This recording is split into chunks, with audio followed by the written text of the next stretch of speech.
right, here we go. Check, motherfucker. You better do this. All right, you got your shit set up correctly this time? Oh, so this is me now. Yeah, it's always This you, is me. producer, Mr. Producer. The producer says the podcast. The producer fucks up the podcast.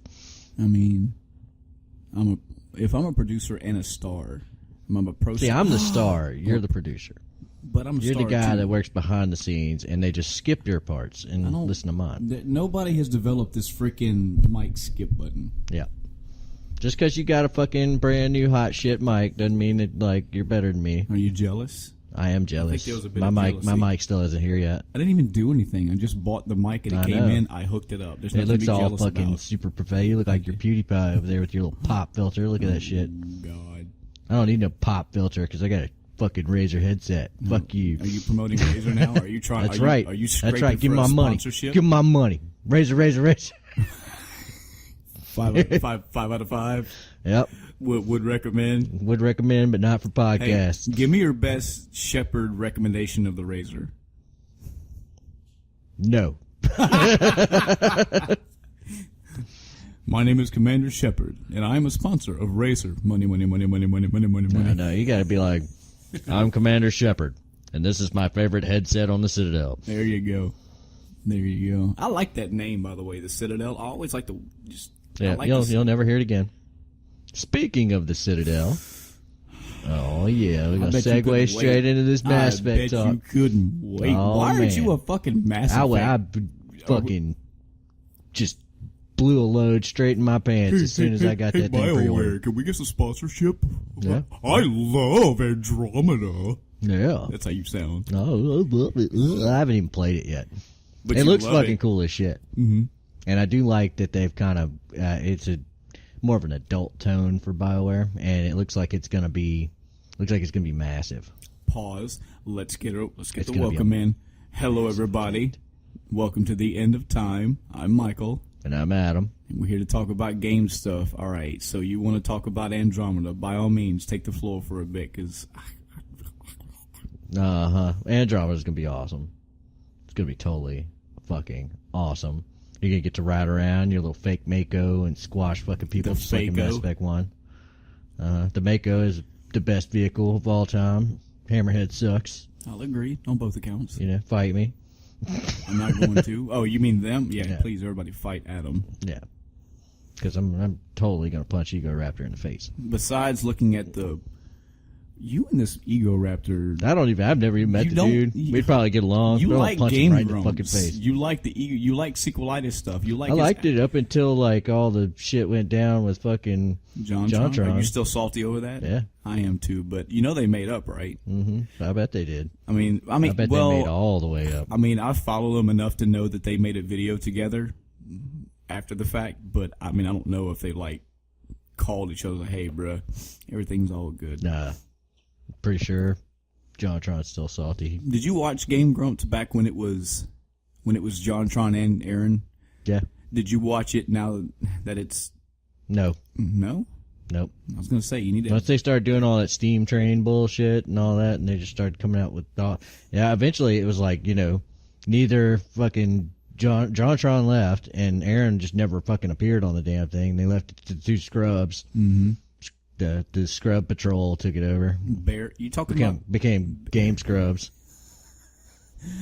What I was saying is you should watch some of the newer stuff. That way you have a perspective, because you never know. Maybe you'll like Danny. I got the perspective that, you know, they were a bunch of scrubs. I will say, I'm throwing this out there as my own personal opinion, as somebody who still watches Game Grumps to this day. Uh-huh. I do prefer JonTron and Aaron. That's just me. Mm-hmm. I watch all the stuff with Danny too, but I mean, if I had to choose between the two, I miss their dynamic. I miss John on the show, bottom line. Yeah. But we're not talking about JonTron and Aaron, who you really actually deep down wish you could meet him and shake his hand and get some advice from him. I would shake more than his hand. Adam, you can't go from I want to punch him in the face to I want to grab I his want dick. to knock him the fuck out and molest him. Those are my Is that what this goals. spot? So last one it was kill the cancer kids. Now it's you That's want right. to knock Now out I'm Aaron molesting Hansen. JonTron This and Aaron. This is permanent. You understand this? So I'm on record. 8 years down the road, when you get a chance at some convention to meet Aaron, you're gonna be like, he's gonna be like, wait a minute, you're that dude that wants to knock me out. Before he even gets to like the half the sentence out, the chloroform will be in his face. Is that your new? Yep. He'll wake up with duct tape all around his mouth in the back of a van. That's your new pickup line? Yep. Check out this rag. Does this rag smell like chloroform to you? Bam, done. Funny. So anyway, tell me some of the things that are appealing to you about what you have seen and know about Mass Effect Andromeda so far. I like the fact that it's going to be like open world. I like the fact that they brought back the overheating weapons. Thank God. Oh man, it's going to be an option from what I've seen. I like the fact that now we're going to have a new story.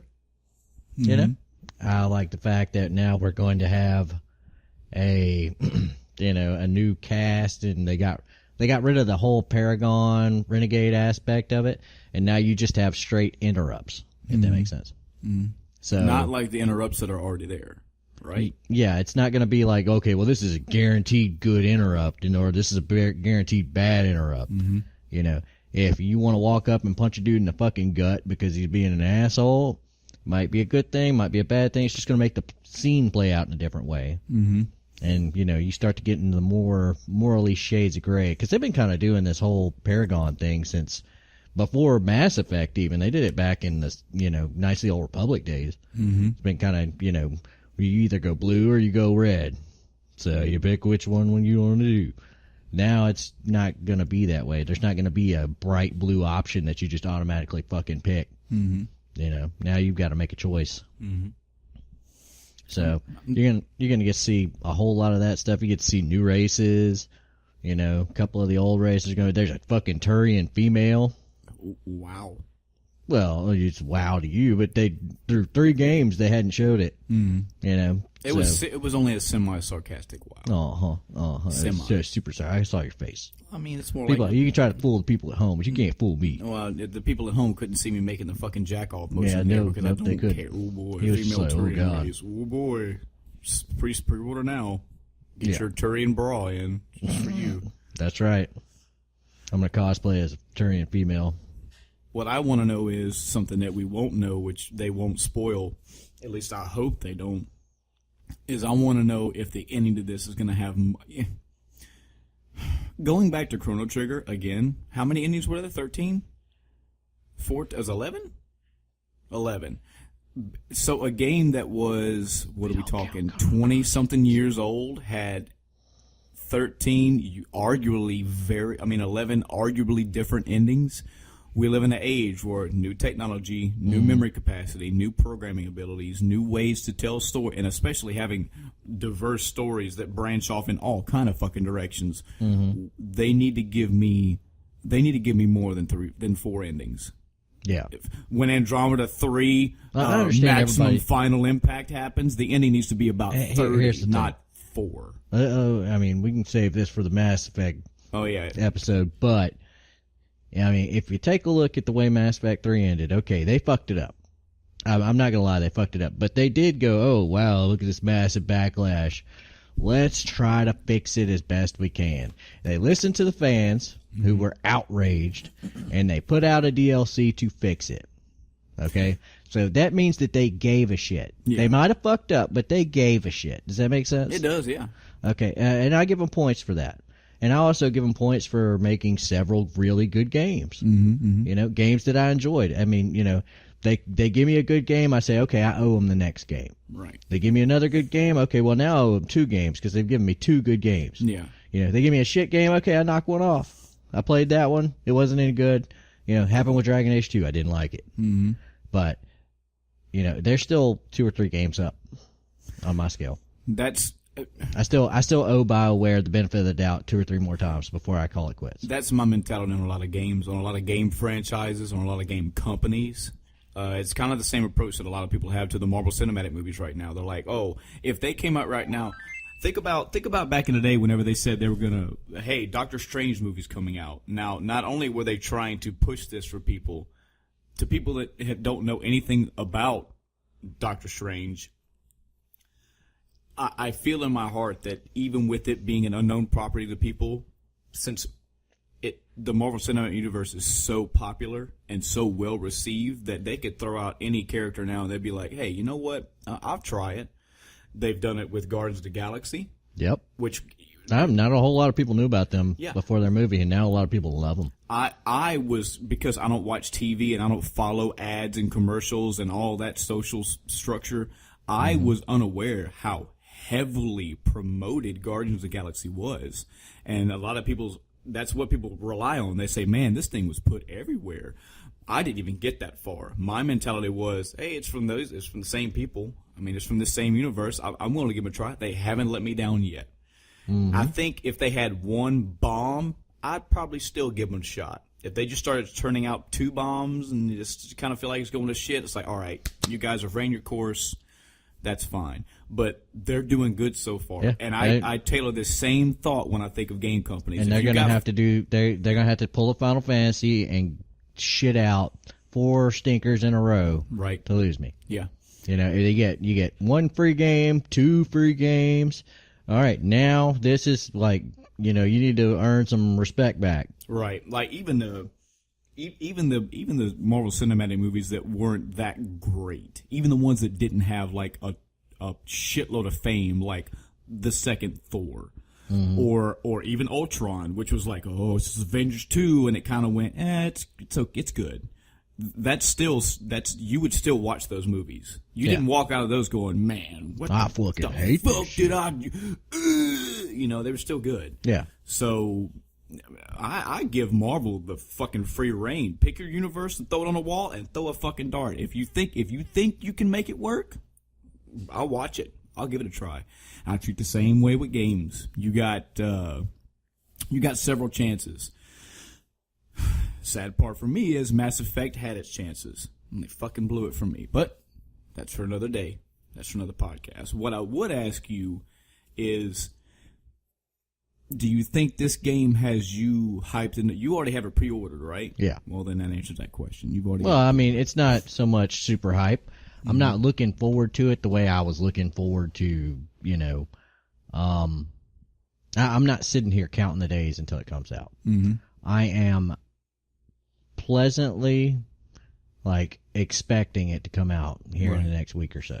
Actually brings up a good question. What is the last game that you got, whether it failed or not, what was the last game you can recall that you got? Where I was just kind of like, I gotta fucking play it. I cannot wait. It might actually have been Mass Effect 3. Oh, yeah? It might actually have been Mass Effect 3. Which came out first, Mass Effect 3 or Witcher 3?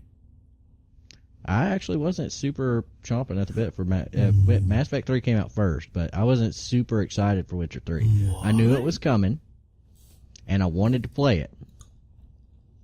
But I didn't know how big of an improvement it was going to be. Mm-hmm. I knew it was going to be an improvement, and, you know, CD Projekt Red has always done a really damn good job at making games, so I was like, this is going to be a good game. It's going to be a must-buy. Right. But it wasn't until, you know, it came out, and I had one of my friends, you know, and I'll call him Dickbag. He decided he was going to get it, and he was like, oh, no, it sounds like a pretty good game. And I said, well, maybe I'll try it, Dickbag. And then, well, you know, I tried to start playing it. And you're like, wow, and I have not been disappointed. 1 in 60. You actually recommended a good one. And it was good. Yep. This is inside jokes because I know exactly who you're talking about. I do like our naming convention on this podcast. I've got a butt face on mine, and you've got a dick face, was it? Dickbag. Dickbag.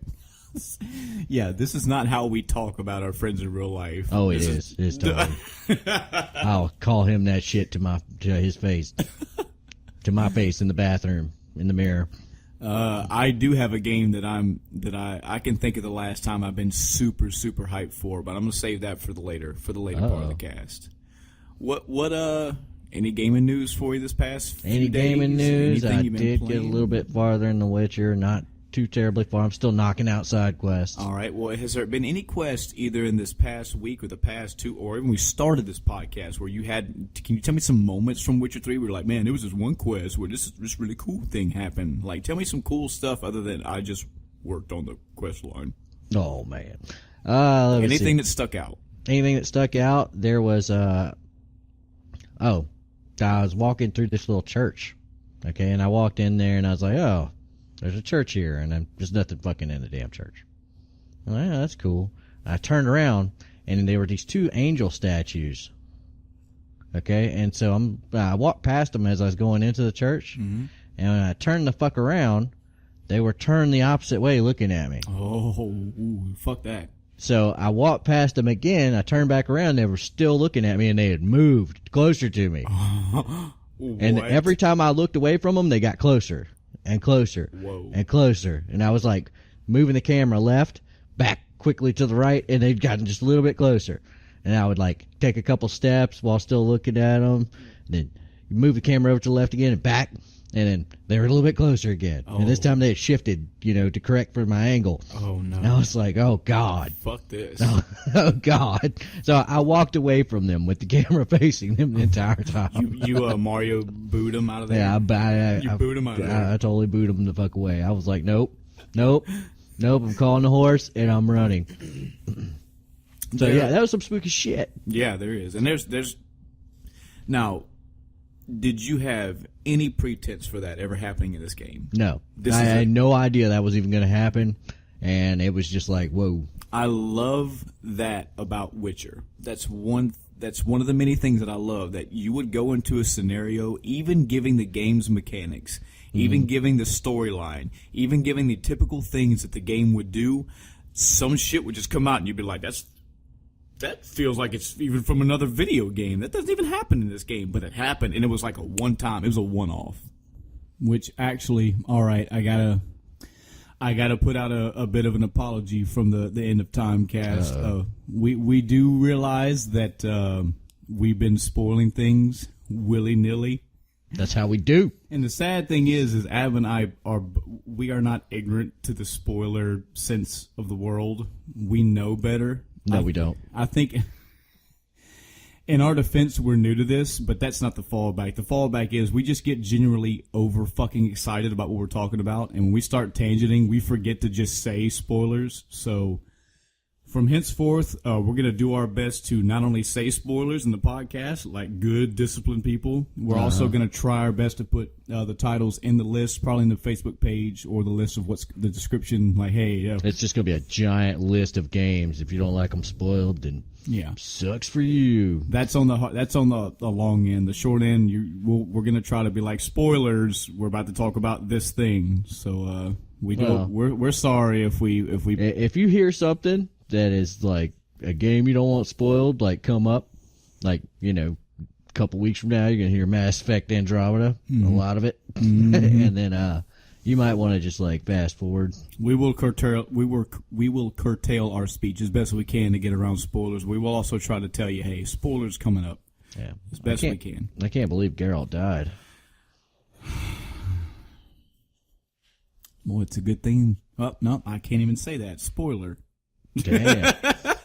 I have no idea. I haven't beaten the game yet. I'll also say this about Witcher 3, is that if Adam and I were to sit here and talk for half an hour or even an hour about these key moments, well, and I say key very subjectively, if we They're just moments that stand out, really. Yeah, moments that, oh man, in this town, this quest had this thing, and then we talk about a whole nother town and a whole nother continent with this other thing. We could do that for a while. But I barely even scratched the surface of what you can find in that game. Because in that town, there's probably total from start to game to end of game. In that one town, there's probably 40-something quests. And the things that, and also, it's a very subjective thing, because with that amount of items in a game, and in games in general that have a lot of plot points or a lot of little cool moments, you're going to have stuff that sticks out, and you're going to have stuff that doesn't stick out to different people. There are things in Witcher 3 that stood out to me, but you probably just ran through the quest. You're like, that didn't stick to me. And then I went on to the next thing. You never know when somebody's, oh, fuck, moment's going to be. You never know. So, but yeah, again, we'll try to not spoil shit. We'll do our best.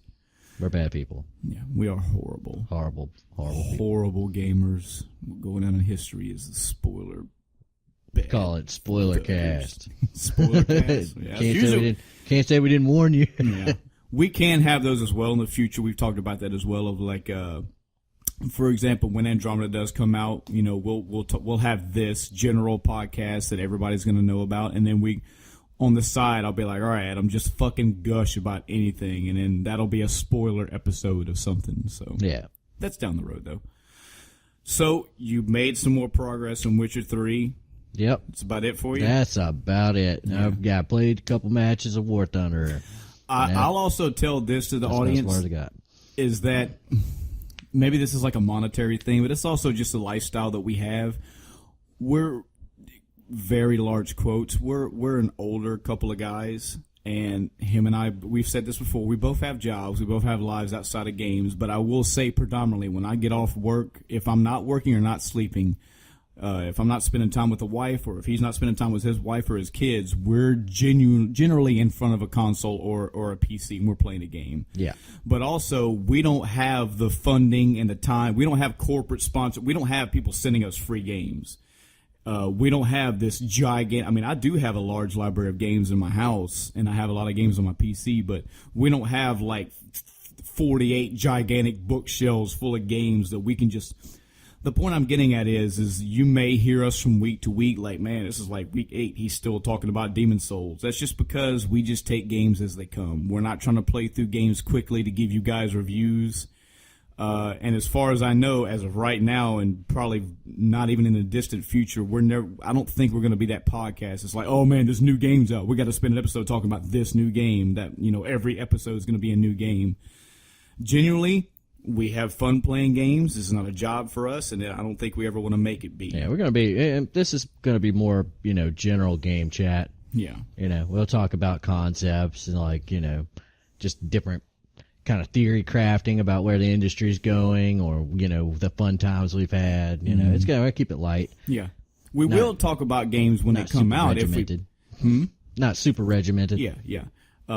And again, I'm not throwing that idea out the water, mind you, because if there are games that come out and he and I both play them, or one of us play them and we generally love them, yeah, we will talk about them. But as far as right now, that's not like a standard. Like, next episode, they said they got this new game and they're going to talk about that game. We haven't. No, we're not going to be those guys. So if you hear us talk about the same game for a while, not until we sell our souls to some corporation. To a corporate. So yours is BioWare already. Mine trying real hard. You don't want to try for something bigger like Coca-Cola, or so it's going to have to be. I noticed you got a Coca-Cola over there. Yep. Look, if we had a camera right now, you would actually be doing good discipline, because you've got the logo pointed right where the camera would be. So all right. You're doing good for the audio podcast. That's correct. I'm very photogenic. Yes. The ladies love me.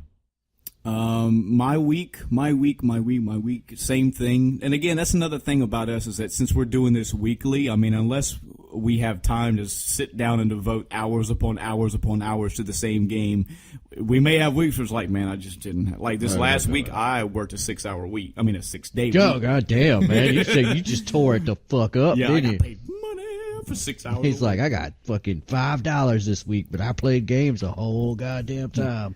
But just in general life, I had a 6-day work week, and I tried to get some game time in here and there. But again, I don't come home and go, oh man, I got to get more gameplay time in, and got to get some podcast content, man. If I don't have time to play, or if I got other things to do, I get around to it. Yeah.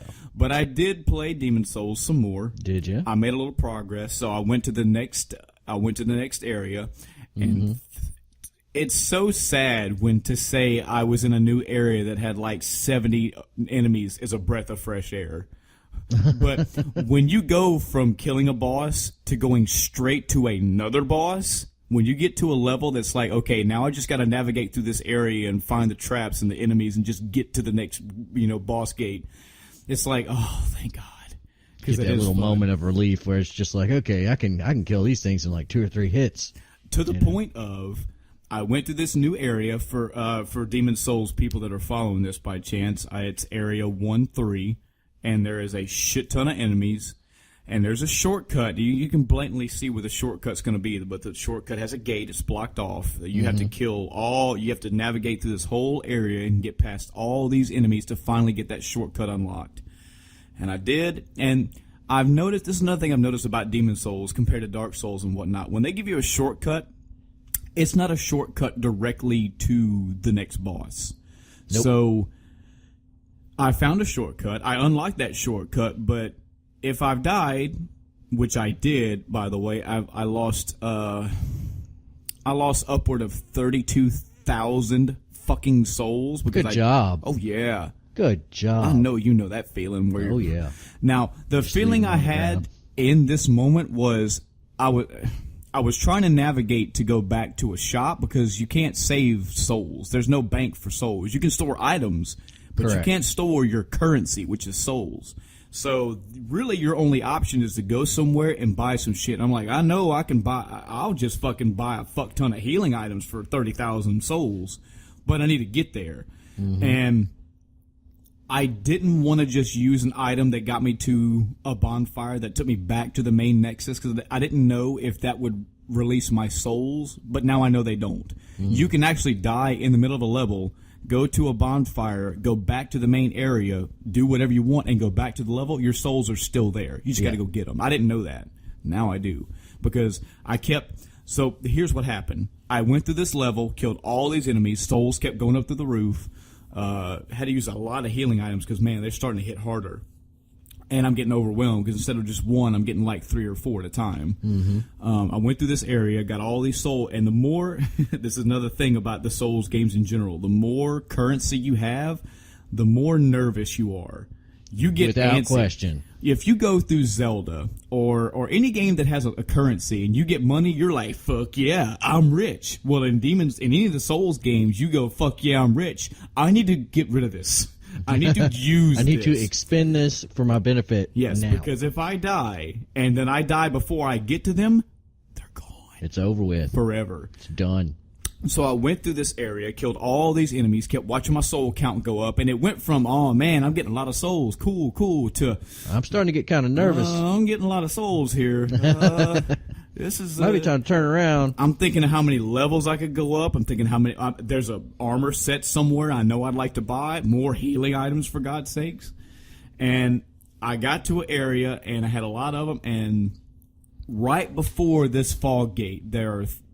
If you remember me telling you about the red-eyed guy from 1-1, the guy with the red eyes that can fuck you up by that gate. Yeah. They put 3 of them in your path. Yep. And I tried to get one at a time, but apparently if you trigger one, they're like, nah, bitch, we're all here. You can't just hit one because they all aggro each other. Yep. So I got fucking gang raped by these 3, and I died right there. And I was like, okay, it's okay, it's okay. Well, that's when you realize you're about to get gang raped, so you like sprint in the other direction. I should have, but I tried to be a fucking badass and try to take them on and whatever. I fucked it up. You got what's coming to you. This is just another thing about the Souls game.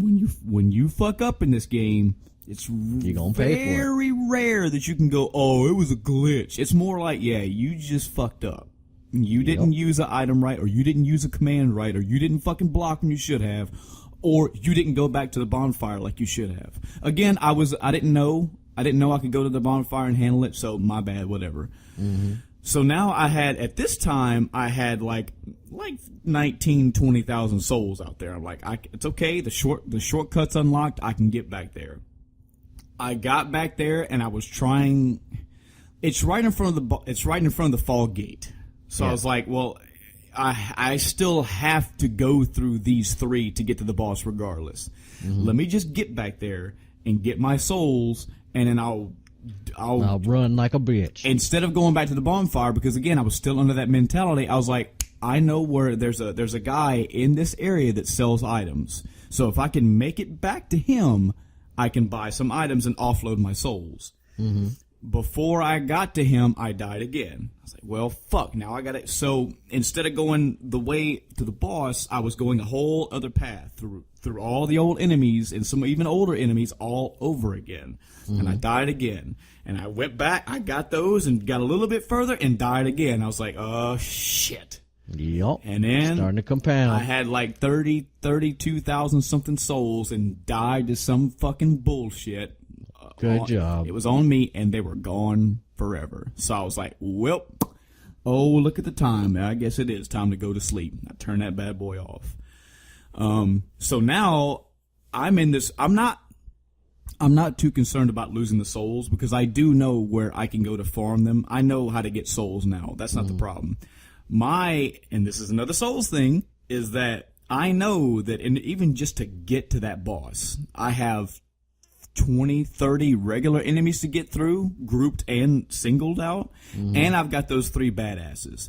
So that's how that shortcut is. Oh, it's a shortcut, but it took me down from 70, 75 enemies to 30. Yep. I still have to plow through those enemies just to get to the boss. I don't know what the boss is. I know nothing about him. Earn the right to challenge him. Yes, I could get in there and fucking curb stomp him. Who knows? Or I could get in there and get fucked up. Either way, I know that in order to fight this boss, I have my work cut out for me. Hey, who knows? Maybe I'll be able to run past the enemies and go straight through the fall gate. I haven't tried that yet. That may be my next try through. The reason why this is an issue for me as well is because, going back to that good old fire lurker boss, is that apparently there were 2 paths to get to the fire lurker. One, not only are there enemies in your way, but the time just to go down this area and navigate through all these caves and do all this shit, it takes you like half an hour just to get to the fucking boss. Yeah. Well, I just happened to find a shorter shortcut, and I used that one predominantly. I still have to. You have to use healing items because you're just falling. Take some falling damage. Yeah, you take some falling damage, but between the time and the healing herbs, I'll just heal myself. But that's what I've noticed about this game is that your shortcuts are you still got to work. You still got to earn your right in here. You can't just, I found this bonfire right outside the boss room. You got to work through it. I will. I'm anxious. I'm interested to see what the next boss is. I imagine between now and the next podcast, I've at least seen him. I'm interested. This is that unknown. I'm on my virgin first run playthrough through Demon's Souls. I have no fucking idea what's through that gate. And hey, who knows? Maybe I'll get through that gate and it's a fucking trick fog gate. It's a huge fog gate, true, but it might be one of those things where it's like, we're just taking you to the next section of the level. There's no boss here, you silly fuck. Who knows? I don't know, and the fact that I don't know just entices me and intrigues me more. Right. So that's just the way those games are, man. I love that. By the way, spoilers. Let me think now. Yeah, I guess I did. I spoiled that there were 3 enemies there. Well, yeah, done fucked up. And I'm fucked up. Yeah, I guess, but I mean, I play this back to the Dark Souls and to the Witcher 3 thing. Like, you're gonna go around a corner in any place in Demon's Souls and get fucked by something. Yep. Or there's gonna be some cool thing there. I mean, I didn't tell you about the NPCs I met in this area or the items I found.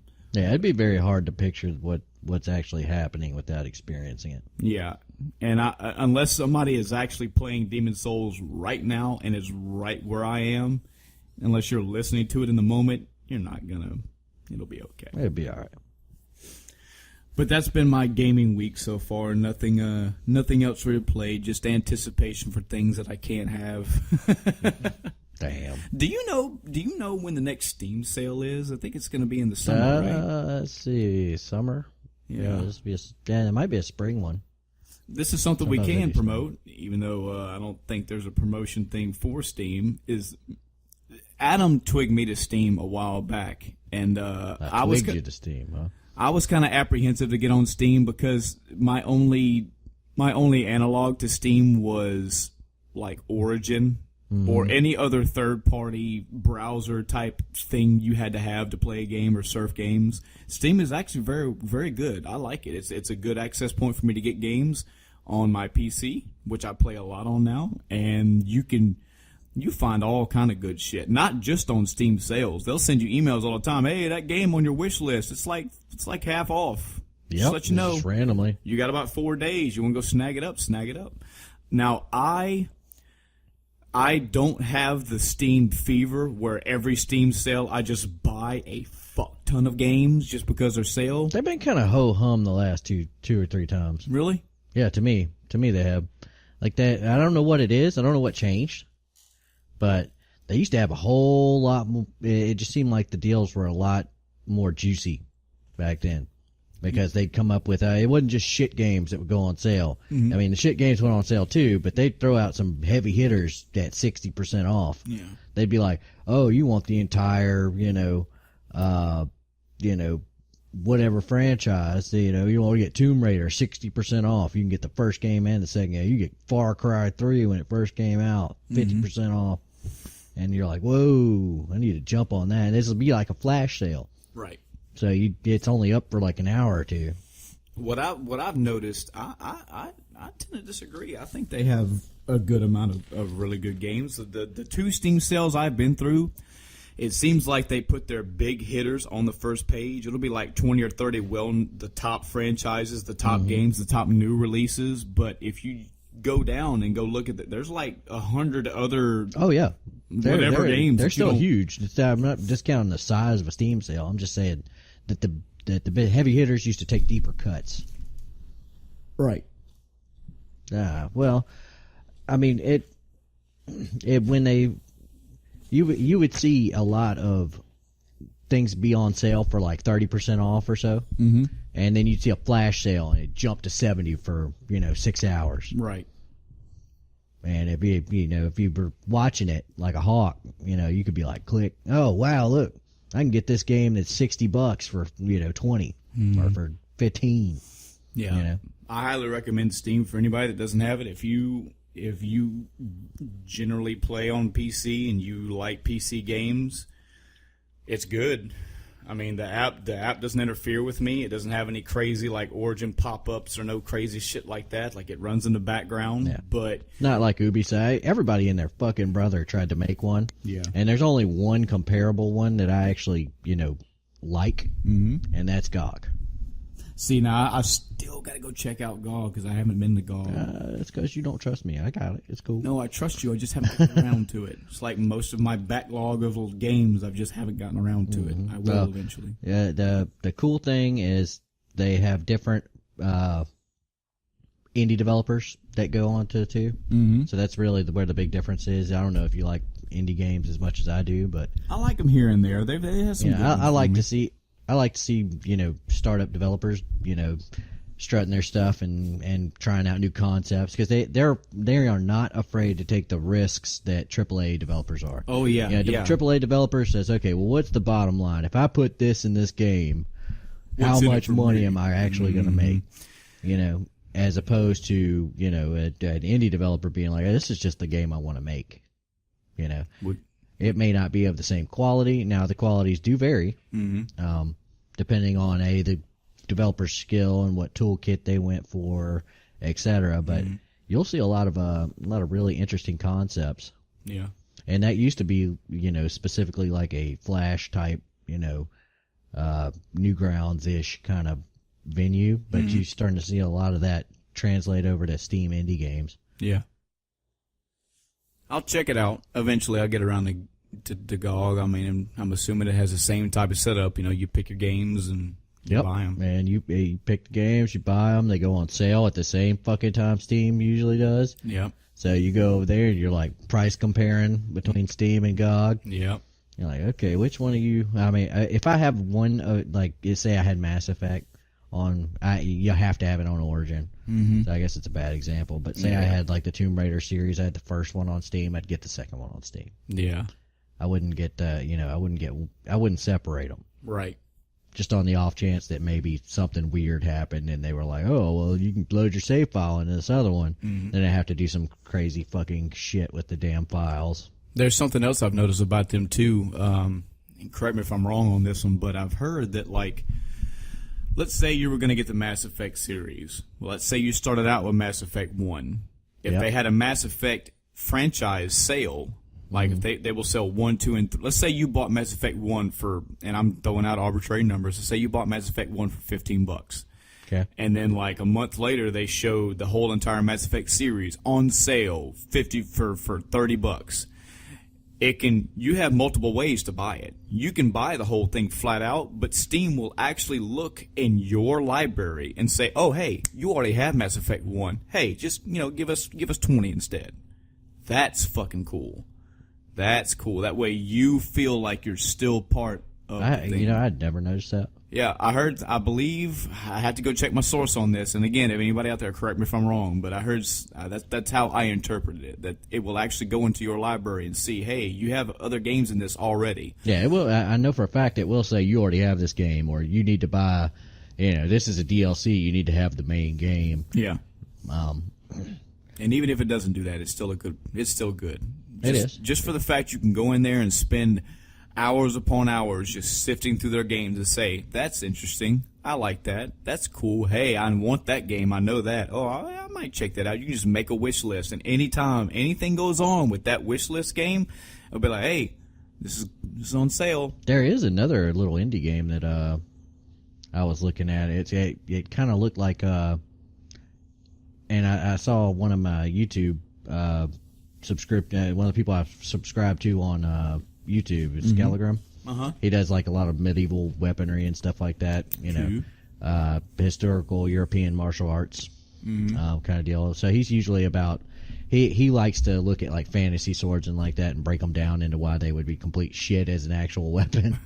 And but he did play a video game, one of the rare times he does that, and it was a RPG set in medieval times that uses historical weapons, armor, and fighting techniques with realistic damage. Yeah, it's called It's not for honor. No, not for honor. I'm not trying to be topical. It's that fuck. I'm actually trying to joke. I'm talking about the game where you're one person and you like hack and slash like 70, 80. Not Age of Empires. Are you talking about Dynasty Warriors? Yes. Fuck you. It's Dynasty Fuck Warriors. You get fucked. You son of a bitch. No, I can't remember the name of the game for the life of me, but it looked really, really appealing. Like, tell us about it. Oh, I mean, like you would you pick your different stances. You could pick sword and shield, or a mace, or an axe, or you can use any historical weapon. Spoilers: you can use historical weapons. This game is still in development. I'm picking. So but you can fight, in giant battles like 30 on 30, whatever. You can fight 1-on-1. You're basically just a fantasy character in that setting, but you get hit. And like it dazes you. It's all from a first person perspective. So it like dazes you, and you can go high, low. You change your stances in mid combat, and you have to block and parry and riposte. And it looks really, really interesting. I mean, I don't know how the gameplay is going to work when it finally comes out, because I've never played it. Right. But from what I saw and the way the armor worked, like a slashing weapon is going to be completely ineffective versus someone in plate mail. But you could take a hammer and beat them to death with it. Cool. Or you can use your sword in a way that's not standard, and you can strike them with the pommel. Wow. Stuff like that. Take the sword, throw it at them. You hit them with the I know. I was saying the pommel of the sword, the little thing on the bottom. And stuff like that, where it's made for a bashing weapon. Or you can get in full plate mail and just walk around all impervious to everybody and go massacre people. So I thought it looked really, really cool. They had like this little raid on this fort they were showing off. Man, I really wish I could remember the name of this game. Somebody right now has got the name. Somebody right now is like, if this was down the future and we had fucking developers listening to this podcast on the sly, and he's like, motherfucker shit. If this was down the road and we had like 800 listeners, somebody right now would be in the comments just typing it up, be like, it's. Yeah, we will never have 800 listeners. Oh, we suck. We're garbage. That's what you say. That's some star you are. Oh, yeah, we do. Star of the Garbage Pile podcast. That is not a name. Damn. Way to bash our own podcast, Adam. It's okay. It's called deprecating humor. Self-deprecation? Self-defecation. That's when you shit yourself on the podcast. Use your words, Adam. I don't. The words. That's hard words. What are you, Ayla from Chrono Trigger? Yep. They're like der. Yeah, I will say, Adam is. Anytime that he and I talk about games, we haven't played everything in the world, but I will say that as far as like Steam release games go, as far as indie type games go, he's definitely played more than me. So he's got all kind of games and stories about different indie games. Oh yeah, one of the best ones I've been playing for a while now. It's still in development. It's been in development since I got. Are we doing it? My first computer. Are we doing it? We're gonna do Kenshi. Oh, I thought you were talking about Star Citizen. No, but we could do Star Citizen. Star Citizen's fucking awesome. Take it one at a time. But it's not on Steam. What is Kenshi? What is Adam? Kenshi? Kenshi is a realistic, and this is one of the things I like. Realistic games. I like simulators. I'm a fan of simulators. So they have individual body parts on every person. You make your own person or squad or whatever, and you get to pick your starting thing, how much money your guy has, how much, stuff your guy has. You can be a vagabond who finds like a legendary sword, and you start with a really badass sword and no money and like a warrant out for your arrest. Cool. Or you can pick like a band of like settlers that all have like different trade skills and stuff like that. Or you can, there's just probably 10 different ways you can start. Mm-hmm. And so you start off the game and you build your own. You can just wander around and explore if you want to. You can go and start your own settlement and, start raising wheat and selling it, or taking the wheat and turning that into grain, and then turning the grain into alcohol, and selling that, or you can just drink the shit or whatever you want to do. And, you build big walls, make a huge fortress, and, combat skills, they have different styles of weapons, and, they have like turrets and all these things, and your skill levels up as you use these skills. So you end up with different statistics and stuff like that, determining your damage and how fast you swing and how well you block. And in the beginning of the game, it's really tough because if you ever get 2-on-1s, you're almost fucking dead. You're almost guaranteed to die. But once you start getting to the point where you can take on 5 people by yourself, you start feeling like a total badass. Hell yeah. And right now I've got a little settlement I've made that, I keep having to restart, because the new version will come out and it's like, okay, well, I'll start a new save file. But we've got a little mine going, the little farm on the side for food, and we're actually getting pretty serious about this whole like weaponsmithing thing going on now. So we're starting to create some pretty fucking epic weapons. That's cool. Yep. And I started off with one person and the holy sword. That's what I started as.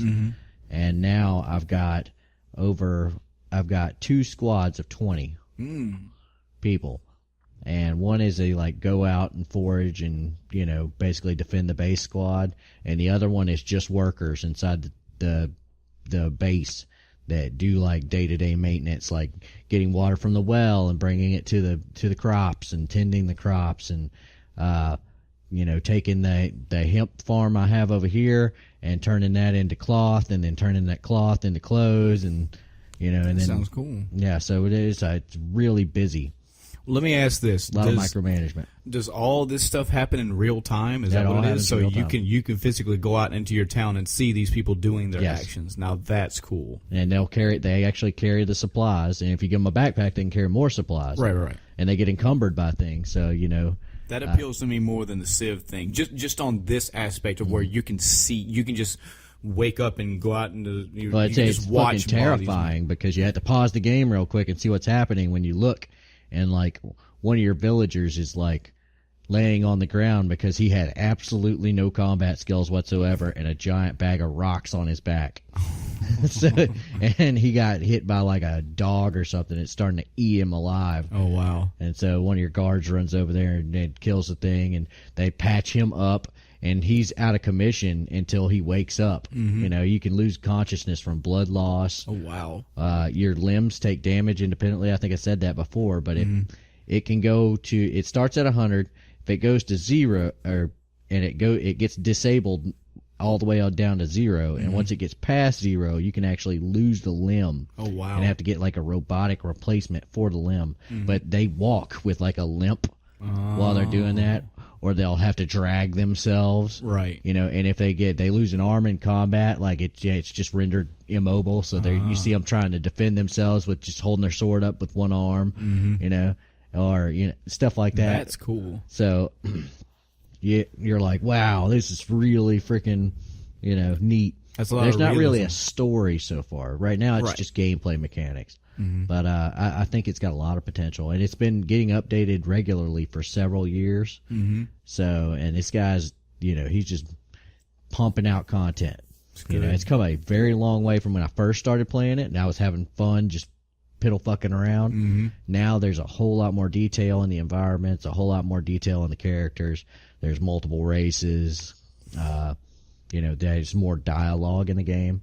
Like wandering bandits will come up and be like, "Hey, give us your shit, give us X amount of money, and we'll leave you alone, or else we're gonna come in there and kill everybody." Sounds cool. I think it's gonna be pretty awesome. This kind of reminds me a lot of what this is my no segue. This reminds me a lot what you're talking about Star Citizen, is that from the story aspect, there's not a fuck ton of story. There's not really an overarching bad guy in Star Citizen, but there is a shit ton of mechanics there. Yeah, and the thing about Star Citizen is I do think they plan to have a story. And for anybody that doesn't know, Star Citizen is like this giant space sim. Yeah, talk about Star Citizen for a minute, because oh man, if people don't know about this, they need to hear about it. It's gonna be pretty much the greatest game of all time. Oh, so you know what? Mass Effect Andromeda just went. Oh, Yeah, it did. It's crying over the corner. It's crying over the corner. Because as soon as Star Citizen is one of those games that I can't be waiting for it with bated breath, because I never know when the fuck it's going to come out. Right. But as soon as it does come out, it's going to take all my fucking attention and away from whatever it could be fucking, Elder Scrolls 6, and I'm just going to go click. Yep. Massive. I'm going to go straight over to Star Citizen and be like, okay, what do you got for me? But it's understandable though, because it's a big game. Yeah. It's It's actually the biggest, very ambitious. The biggest Kickstarter game ever. And then it went off Kickstarter and made like 10 times the amount of money it had made on Kickstarter. Wow. So, I mean, it's fucking huge. But Adam, what is Star Citizen? It's a space sim, and you can basically do whatever the hell you want. It's like living in the 23rd century or whatever, where space flight is common. Mm-hmm. So you buy a ship. So the way it works right now is every ship you buy is just a donation. Mm-hmm. Okay, so you'll see ships out there for outrageous prices. There's like $1,500 ships. Mm-hmm. Okay, you don't have to buy that shit. Yeah. You can earn it in the game. Mm-hmm. But if you want to just have it right now, you go ahead and shell out that $1,500. Me, I shelled out $60, which is what I would pay for a game anyway. Yeah. And I got a ho-hum regular starter ship. Mm-hmm. Not really a starter ship, but it's just like a half a notch up from one. And I'm gonna live with that when I go out there. It's just like a little space transport / fucking fighter. It's a fighter with a cargo bay essentially. It's called an Avenger. And I'm gonna roll around in that until I get enough money to actually go and do some real shit. What is this game though? I mean, what do you do in it? What's it about? You can do whatever. Oh, That's really? the thing about it. As I sit here with folded arms. Really? Yeah, you could be a merchant, you could be a pirate, you could be an explorer. You could, if you want to, you can just go on somebody's ship and run the shields. Mm-hmm. You can just be like, you can, sell data. You can, anything you can think of. Mm-hmm. There is a quest line. You can go off and do the quests and see all the cool stuff. If you want to just plop down on some fucking foreign planet and shit out a base, you can do that too. So there's a lot of, the repairs are all going to be made in real time. So you have like 4 and 5 person ships where they go, okay, well, what I'm going to do is I'm going to be the repair guy, and he's the medic, and blah, blah, blah, blah. And they went for ultra realism. Yeah. Yeah. And so if you get shot in the arm, much like Kenshi, it damages your arm. There's like 4 or 5 different damage states. You got the standard, like, nothing's wrong with it. Then the hurt, which is like, okay, something's wrong with it. It doesn't work quite as well. Like maybe your arms are starting to shake. It's starting to affect your aim. It's starting to affect your walking speed. Then you have disabled. Okay, now you can't fucking use it. Mm-hmm. And then you have ruined, which means that it's gone. It's unsalvageable. Wow. So you know, and you're going to need to, you can have little stim packs that might save your life and clot your blood, but what you really need is medical attention. So they have hospital ships, and you'll have players in game that are doctors and play little doctor mini games to, you know, do doctor stuff for a fee. You don't just find a med pack. You have to be treated. Correct. Cool. And you wake up with like a fucking robotic arm or some shit. And that's one of the aspects that really twigged me, is when Adam was telling me about this game. I love repeating the story. It's so awesome to me. And again, correct me on the details I'm wrong on, but so when you make a new character in this game, you're basically going to like the academy. Yeah. And you're basically signing up for the academy. You know, I'm going to be a pilot. So you go, and it gives you the standard, like, you know, what is your name? What is your name? How tall are you? When were you born? What color is your hair? What color your hair? What do you look like? Give us a profile picture. Set up all this good stuff. So after all that character creation, they have another aspect. It says, tell us your benefactor. Tell us when this is a spacefaring world you're getting into, so the potential for you to die is high. Who's your next of kin? You're going to be flying a pilot. You're going to be flying a ship as a pilot. You may die. Who's your will to? So you get to pick somebody. You're basically making a second character, an arbitrary person. John Doe. He has this hair color. This is him. This is how you find him. Blah blah blah blah. So let's say you go through the game. You get to a really hectic battle. This could be day one. This could be year one. Who knows? You have this big epic battle, and you're just getting your shit kicked in. When it comes to the point where you could potentially die, it's almost like a dice roll. You may die. You may not. You may have got saved at the last minute, and your medical people fixed you up, and you just happen to lose an arm or something, or you happen to lose a leg, or who knows. If you survive, you wake up somewhere. I mean, you're out of commission for a while, but you wake up, you may or may not have some damage to you. But if you die, the game doesn't necessarily start over, but it shows another character coming in, and it says, hey, I'm here for the academy. My name is John Doe. It starts you as the benefactor.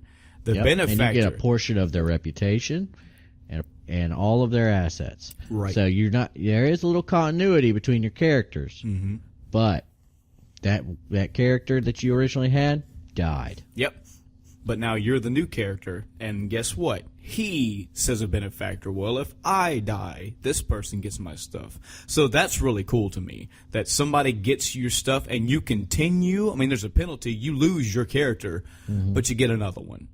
And you continue on through with your stuff. The second cool thing was, this is this scenario that I played in my head when he told me this.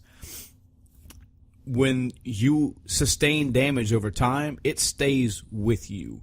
So while you do have this, advanced technology and medical technology to repair you and fix you and all this good stuff, if you do, by chance, lose a hand, if they can fix you up with a robotic, if they can't, you just don't have a robotic hand. But if they do, you'll have a robotic hand.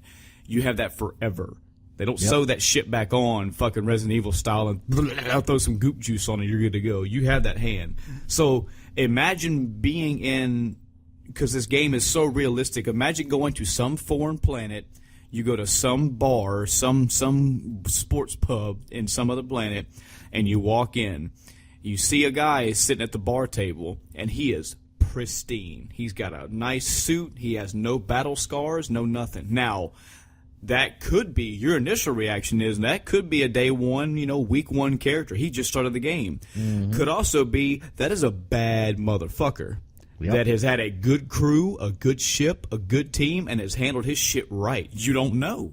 But then you see another guy in the corner, and he's got a fucking robotic hand for his left hand. His whole right arm is a robotic fucking arm. He's got this gigantic gouge across his face. This dude has seen some shit. He as well could be a battle. That could have been fucking week. Either that or he's really, really bad at this game. Yes.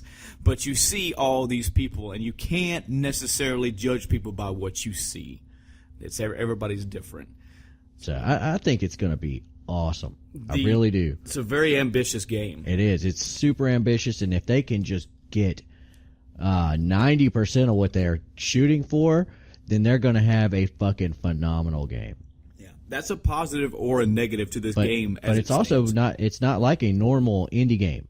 Okay, you have Chris Roberts making this game. For anybody that doesn't know who Chris Roberts is, he's one of the few developers I can name, because back in the PC days, he used to play a game called Wing Commander. Mm-hmm. Okay, he made several games before my time. Yep. He made Freelancer. He made different space sims. Space sims are his bag. Yeah. Okay, he makes space sim games. Mm-hmm. He makes space dogfighting games.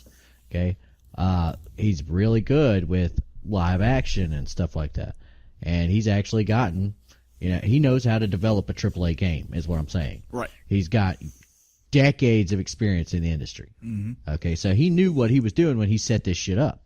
You gave him the millions of dollars, and he's not Adam sitting here trying to figure out, well, what am I going to do with all this money? He knew where he was going to put it. Right. He's like, I want this many programmers. I want this many people working on the sound. I want this many people doing this. And I mean, it might be his most ambitious project ever, mm-hmm. but he knows where he's doing. He has a baseline. He's seen multiple games of multiple series be developed. Right. And he knows how this works. I want to, again, and I don't know the guy, and I don't know those games you just mentioned either, but for those that may happen to hear this podcast and then go out and go research this game, I'm gonna wall you with something you're probably gonna see right off the bat.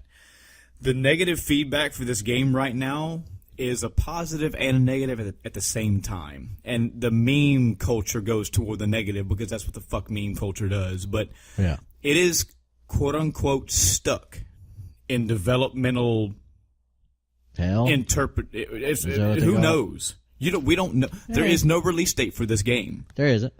But the thing is, this game is.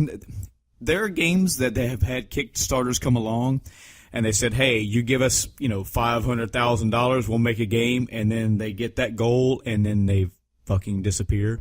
They don't make you the game. That's not what this game is doing. Yeah, it's not doing that at all. This is what the game is doing. Steady progress. They got a goal. They met that goal, and that person you just mentioned said, okay, I have the money to do these 700 items, to do these 700 things I want to see in this game. Well, guess what, folks? The money kept coming. So he had more. He's like, now we have $800,000. Guess what? That means I can do these 3 things as well. I can add these 15, 20 things in. And he's in the upper tens of millions. Another positive is that not only is it this guy and his team, they're also taking feedback from people that are playing the game. This is what I mean by this game is very ambitious. It's ambitious to the letter because every week, every month that somebody puts out an idea, hey, this would be a cool thing in that game, they genuinely listen and they take a good percentage of these ideas. Well, not only that, but they work to flesh out concepts. Yes. Say that you're a repair. Okay, mm-hmm. Say you're playing any other game where you have stuff where you can repair, like Battlefield. Okay, in Battlefield, what do? You have a little tool, okay, and you grab the little tool and you hold it up against the tank, and it goes, and it repairs the tank. Okay, that's not how this is going to work. That's not how any of this is going to work. It's going to work like you're going to take a part that is damaged out of the ship. Then you're going to pull that damaged part out and replace it with another part that you have to have. And oh my God, what did you do? Sorry, I hit the mic. You're a terrible person. Look at all that horribleness. Oh God. But this is good. You're fleshing out the actual things what you're doing. Yeah. This goes along the lines of the medic thing. You're not just picking up a stim pack and moving on. You have to. You see this shit. So you have to have the parts in your ship to begin with, the replacement parts. So then you take the replacement parts and you go over here, you shut power off to that system, you take the part out, put the replacement part back in, turn the power back on, boom, it works. Mm-hmm. Or maybe you have to go outside and cut a piece off the wing, where it's damaged, and repair that. And these are things that you can do quite, as a solo person. Mm-hmm.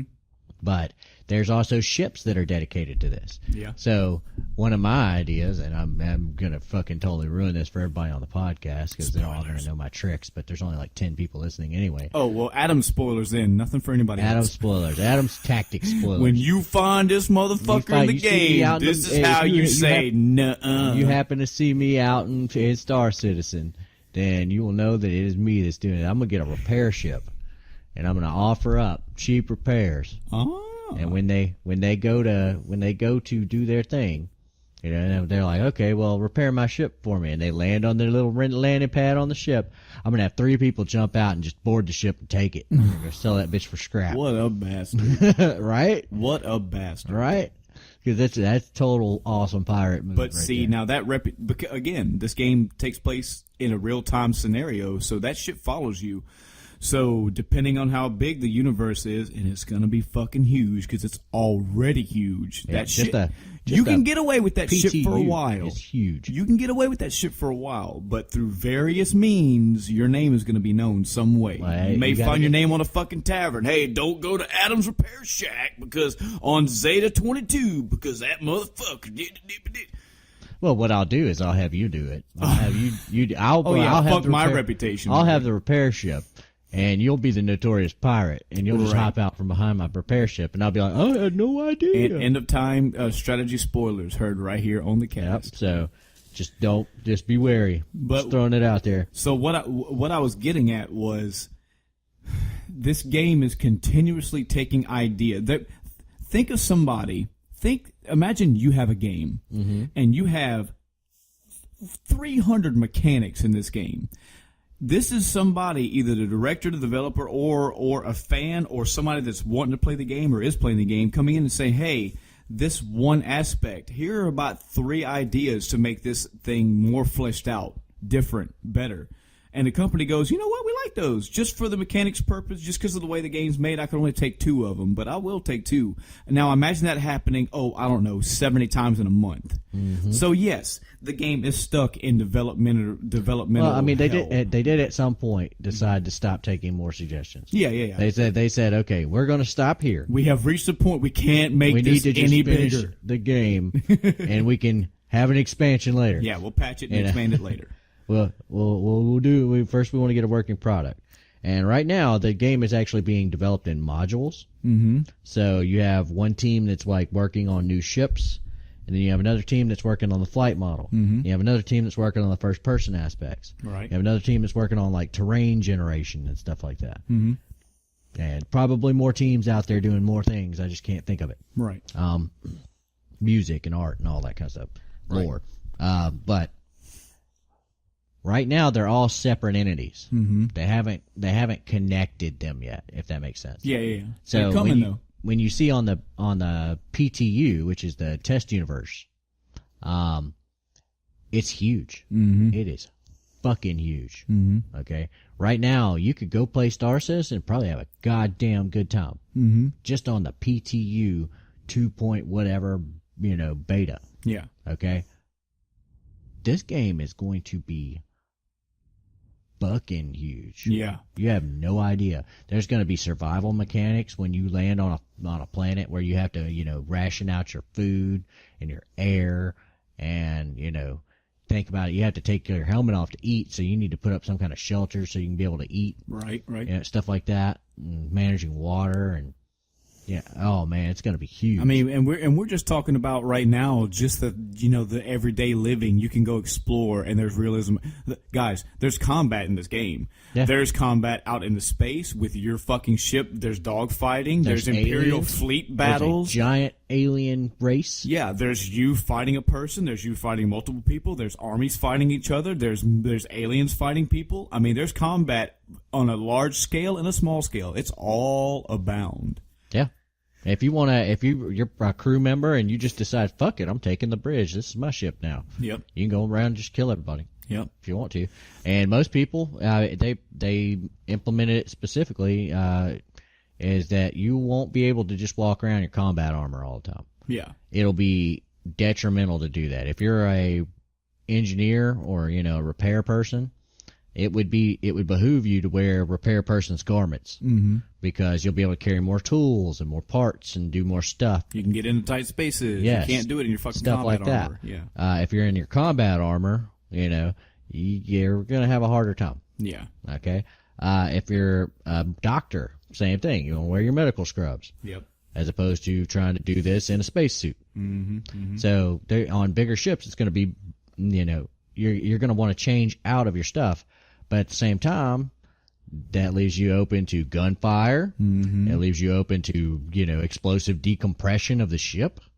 So there's things you got to think about when you're looking at this kind of stuff. And you got to take say you get in a dogfight or something like that, you might want to suit up. Might be one of your first things is I want to put on my suit so in case this thing goes and I have to ditch, I can float around in space until I die. Right. I don't want to die. Maybe I want to grab a gun. Yeah. From the arms locker. Stuff like that. And I mean these ships are huge on the inside. Yes. These ships they're are huge and they're huge. custom. Yeah. You can run in the same ship twice. There's no doubt. But the way it's not just. Think of the ships like in Mass Effect, but even better, even bigger. Yeah. Like the ships are compartmentalized to a crazy degree, and they're crazy modular, crazy customizable. I mean, my little bitty ship, my little bitty single seat fighter. Okay, I go in the back. There's a fucking bed. Okay, there's a bed back there. It doesn't have a shitter, so I just piss out the back. But real time pissing and shitting. Real time pissing and shitting. But you laugh, but all the other ships have bathrooms. Right. So you need an upgrade. They actually have bathrooms. But this one just has a little sleeper bunk, and it's got like a cargo area. And it's got a ramp door in the back where I can onload and offload supplies. But my little ship has a shit ton of detail. And you imagine some of these huge, like 10-person crew fighters. Wow. Now that's not even to say because they have full-fledged carriers in this game. Oh yeah, they have carriers that require the upwards of 100 people to run.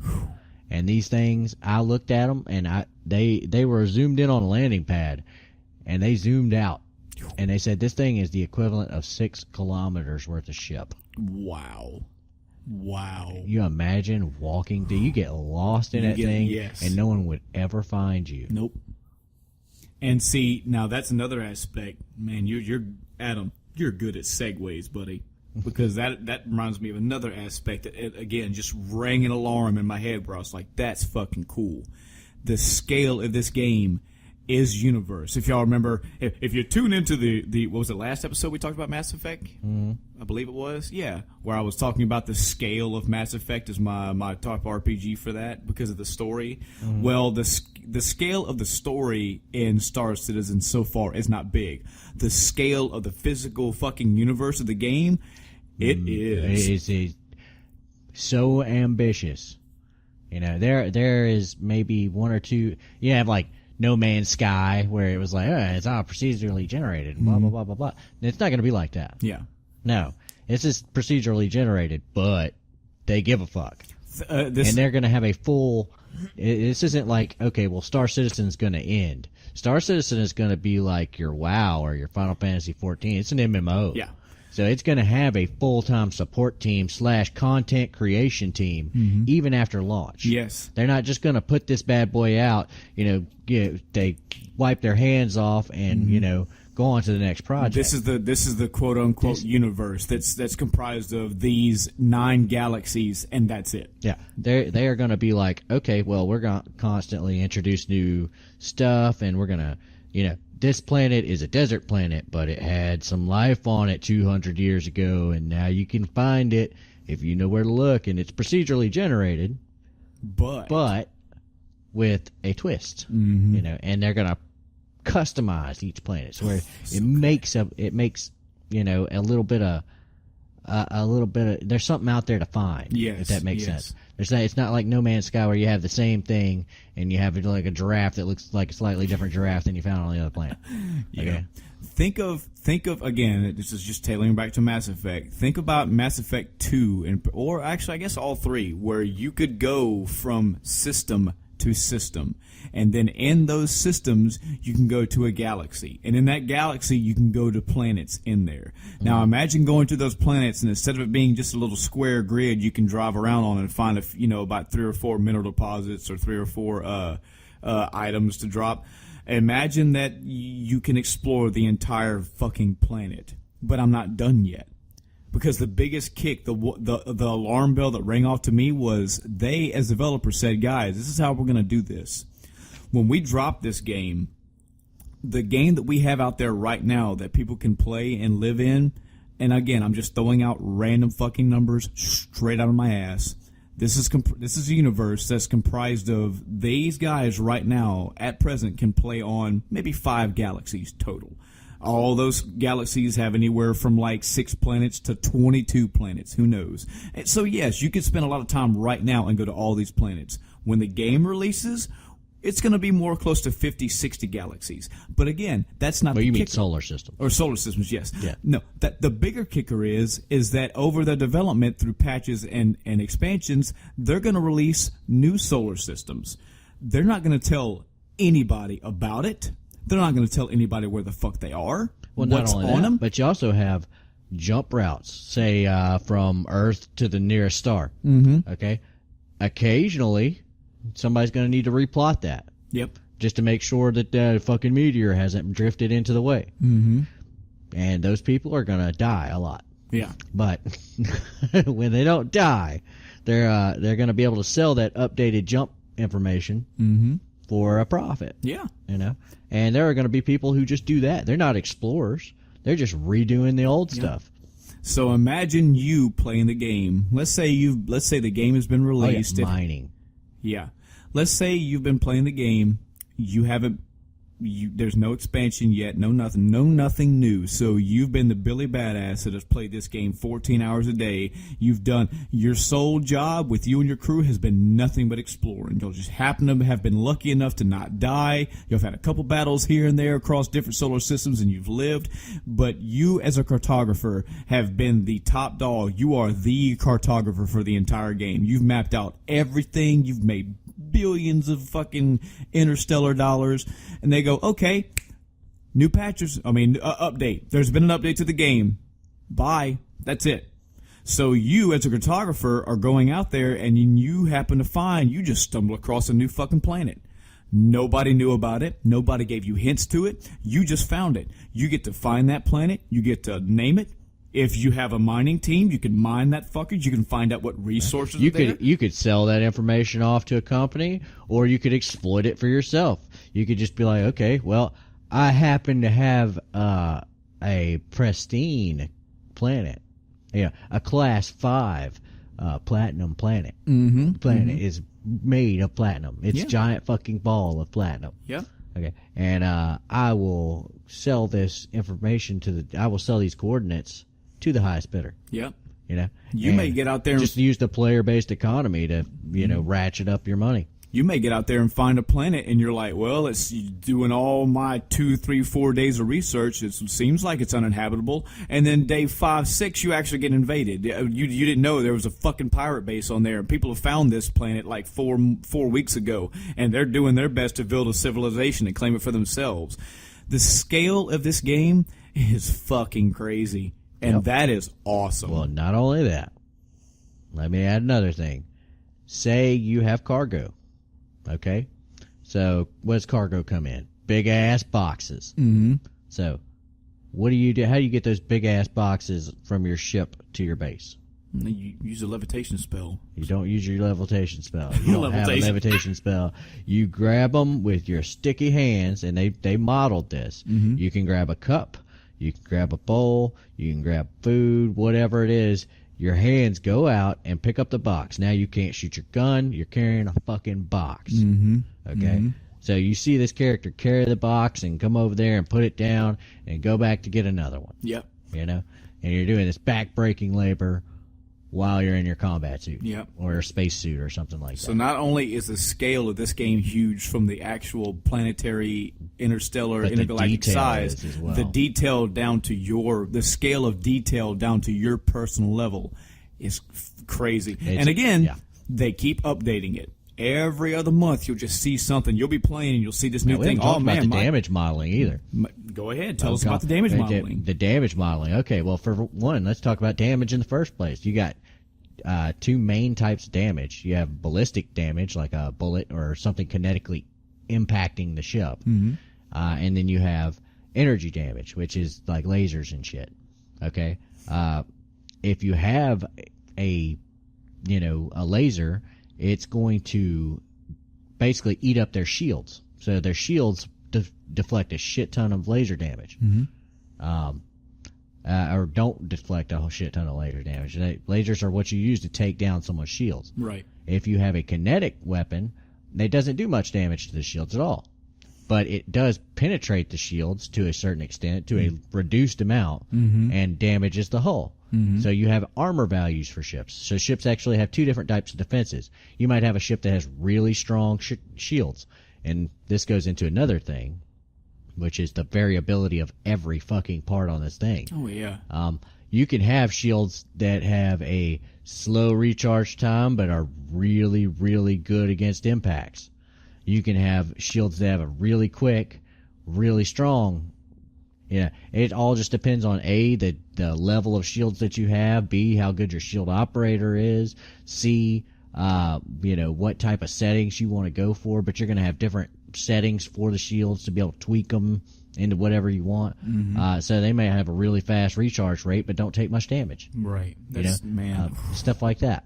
Makes you think. It has to be. You have to be thinking about these things. Yeah, and each of them each one of these little settings has an advantage and a disadvantage to it. Mm-hmm. So maybe your shields can't take a whole lot, but they come back online almost immediately. So you're good for quick. Maybe you want to put that on your racer, since racing is also a thing. Right.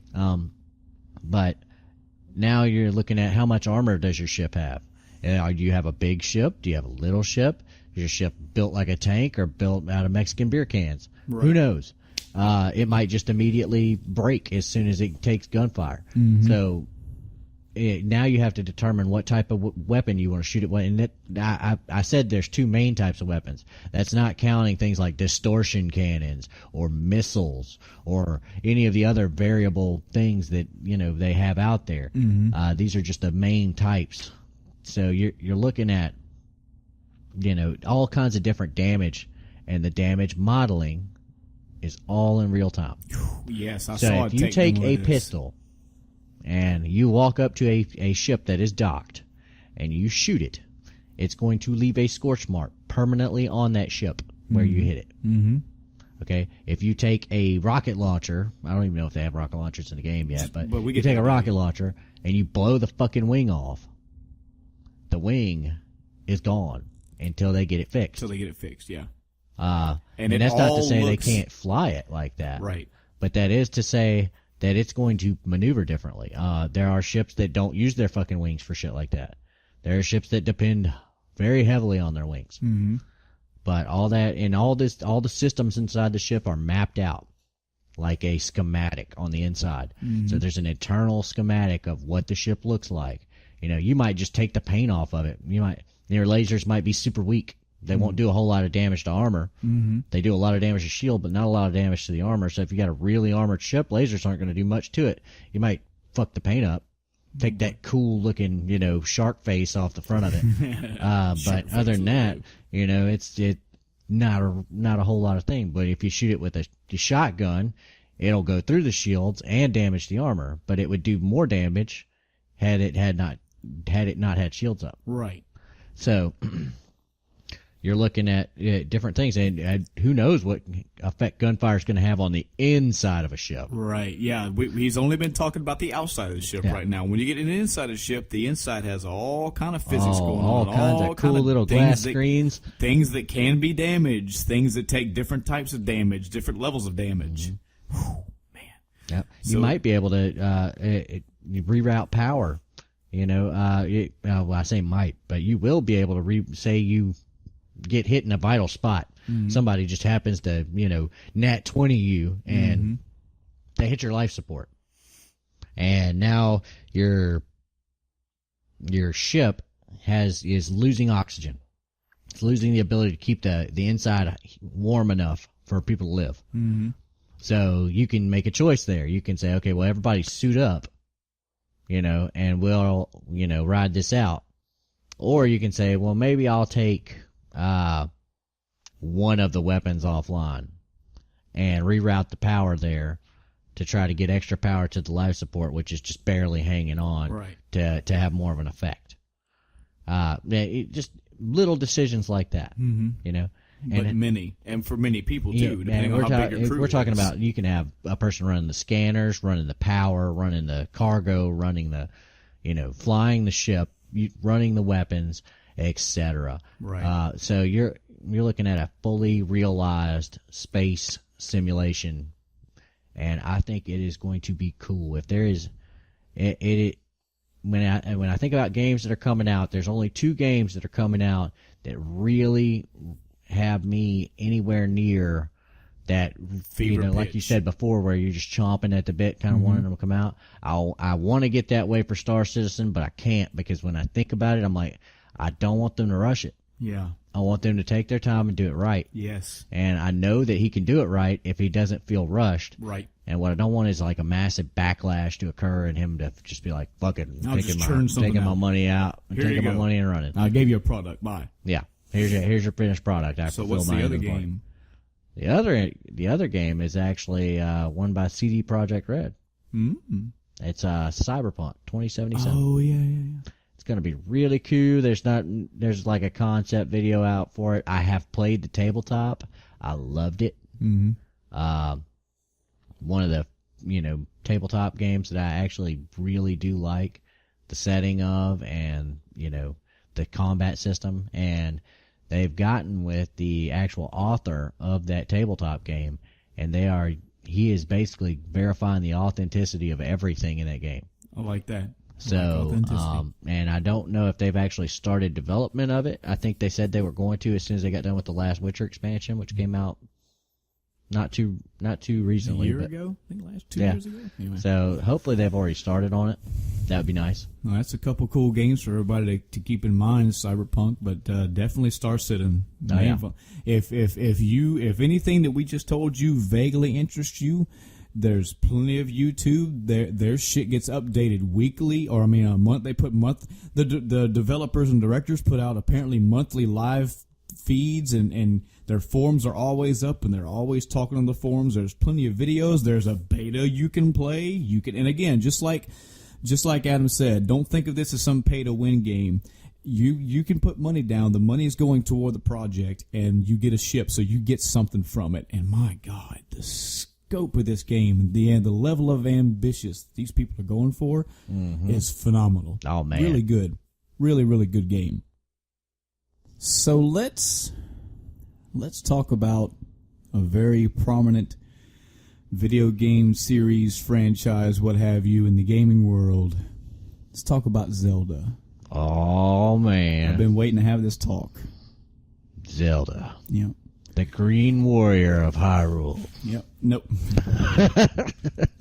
No real true format to this conversation. We could start from the bottom. We could start from the original. Start game. from the bottom. We're gonna start with the with Skyward Sword. Is that let's start from the first. I guess would be a better way to say it. Okay. So Zelda, for anybody who don't know, oh God, if you don't know about the Zelda franchise, I'd question if you know about Nintendo in general, because oh my God, that is a flagship. That is like a core part of a lot of kids' childhoods right there. Yes, and now we say that respectfully because we understand that there were kids that were born in the 90s that maybe that wasn't that big. That wasn't your big first games, but for a lot of people, like, I started out with the Nintendo 64. Yeah, I know people that started out with the PlayStation, and they can talk all day about these childhood growing as a gamer memories from the PlayStation era, and I'm like, man, I don't remember them games. No, I remember being like in my teenage years and being like, wow, yeah, gaming has finally arrived with the five polygons and Five face polygon wrapped around. count? Yeah, Yeah. five polygons. You got one for the head, one for the body, and one of the legs. 2 arms and another one to be the other leg that kind of drags it around. Yeah. So as sad as this is to say, if we're starting out where Zelda started out, I'm not going to start here. I just want it known that, oh God, I started the Zelda franchise with Zelda 2. Oh. Yes, Link's Adventure, I believe it was called. Yep. And the only reason why I got to play that was because when I lived where I lived as a kid, one of the places, my neighbor had a Nintendo, but it was him and his daughter, and I think he bought it as like what. If you understand what the Nintendo was supposed to be, it was marketed as, it was a Nintendo Entertainment System. It was something that families could have. You can equate it to the way the Wii was made. It was made to be a household item. It wasn't just to be for the people that played Dragon Warrior and the people that played Low G-Man and the people that played Blaster Master. It was everybody should want to play Nintendo. We want this in everybody's house. Yeah. So this was a neighbor that he had a really good job and he could afford things, and he had a Nintendo for him and his kids. And he had a very sparse, very limited library of games. I remember particularly he had a Nintendo game that was not a wheel. I think it was a Wheel of Fortune game. It was but it was a kind that had a keyboard kind of apparatus with it, and you could type on it. Oh God.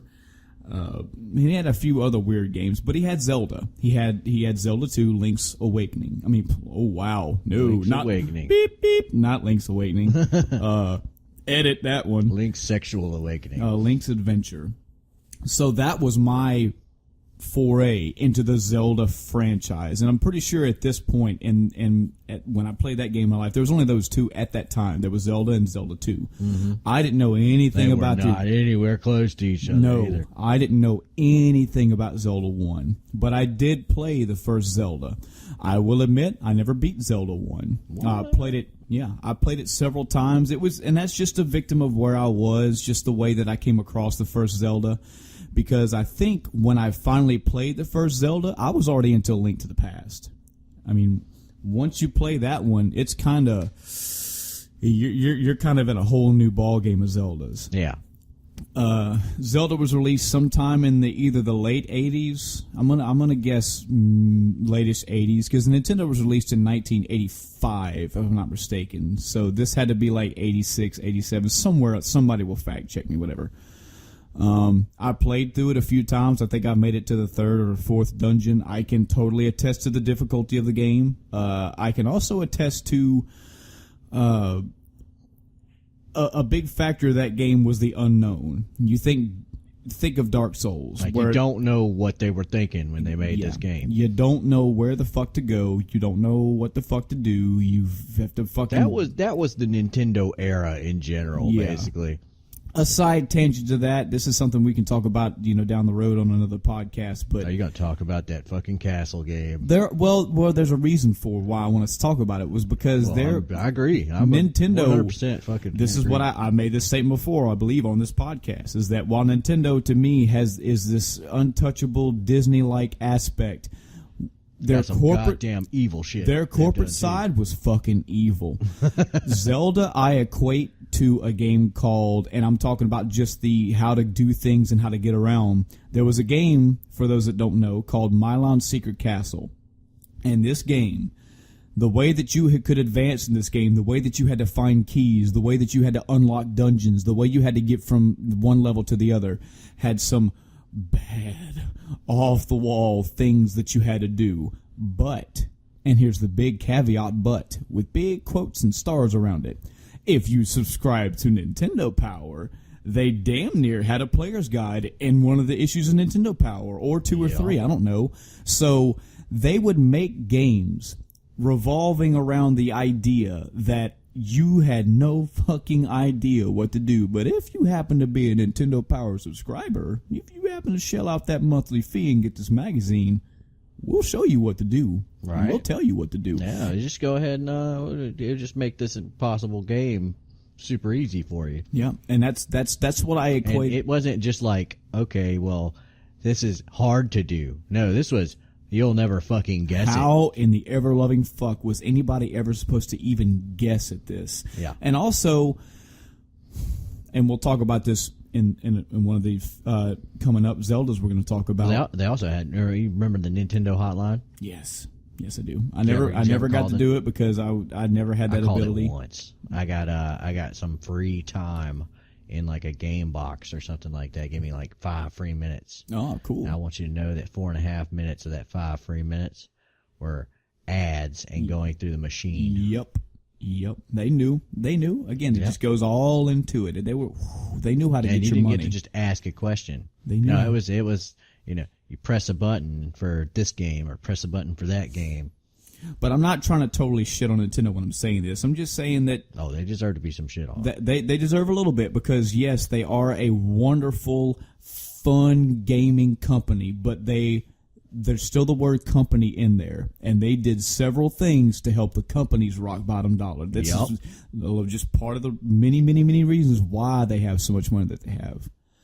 But yeah, I got stuck in Zelda 1 the few times I played it, and when I read, this is before the internet even then, so I had to go either ask around for help or find guides or something, and I would see these things like they would tell you what to do. I guess in my age, I wasn't at that age yet where I knew to go read things and go pay special attention and kind of infer what they were hinting at, but man, there's some stuff in there that's just you. Not only that, but like back in the day, like Simon's Quest, they had some super cryptic ways of telling you what the next thing was. Yep, I just tailor that straight to. But if you got Nintendo Power, we're just saying. Hey, if you got Nintendo Power, you know to get this crystal and kneel by this fucking mountain. Mm-hmm. So what about? Do you have any interesting things or aspects about the very first Zelda? Any memories or? Oh man. Well, it actually happened very similar, huh? Did you beat it? I did. Okay, cool. I beat the first quest and the second quest. Oh yeah. But years apart. The first time I played through the game, I didn't know all the tips and tricks and all that kind of stuff, so I kind of stumbled around through it. Mm-hmm. This was back when I was like 7 or 8, and I just played the fuck out of this game. Okay, and I massacred it, and I finally got through with it. And you find out that, he put some kind of weird thing on the princess, and the quest wasn't completely done. Yep. Start over again. For those that know the Ghouls and Ghosts fame, right around that same mind frame. The better part is that they gave you a save. Right. So, but, I played through a little bit of the second quest. I was really baffled because they switched everything around for the second quest. Mm-hmm. And the game was more difficult, too. Oh, yeah. It was way more difficult. So I was like, well, I really don't know what the fuck I'm doing now. And I stopped because I just couldn't handle it. Yeah. And then years later, I once again went over to my grandmother's and stayed over there for a summer. And she had a Nintendo there. And she had Dragon Warrior and Zelda and a list of other games. But I beat the crap out of those 2 games that summer. And I remember because I learned at that point that if you put Zelda in as your name, you started on the second quest. Oh, wow, nice. Spoilers. Oh.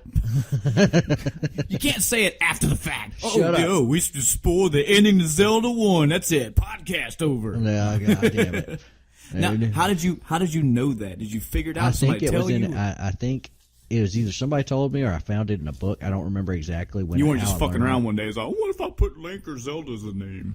Yep. I guess it'd be the only natural way you could find this. Oh, that's probably why everybody thinks his name is Zelda. Yeah. But if you name him Zelda in the first Zelda game, then he starts the save file will already have the sword in his hand, and you're already on the second quest. That's cool. And then I proceeded to beat the dog shit out of that game. Mm-hmm. And I just did not give up until it was over. It didn't take me very long to get back into the swing of killing stuff. Mm-hmm. Then, I went off onto the Dragon Warrior stuff and massacred that one too. Zelda, again, just is either reminiscing for people that have played it or talking to those that don't know it. It's the original Zelda was a overhead perspective, top down. It's 3/4. Had 3/4 isometric view, etc. And the term Metroidvania is very popular. Some people don't like it. I like it. I get what people are saying when they say Metroidvania. But it has a lot of those aspects where there's a dungeon, but you need a key. You got to go find the key. You got to find a way to get to the dungeon, or you got to find a way to get to.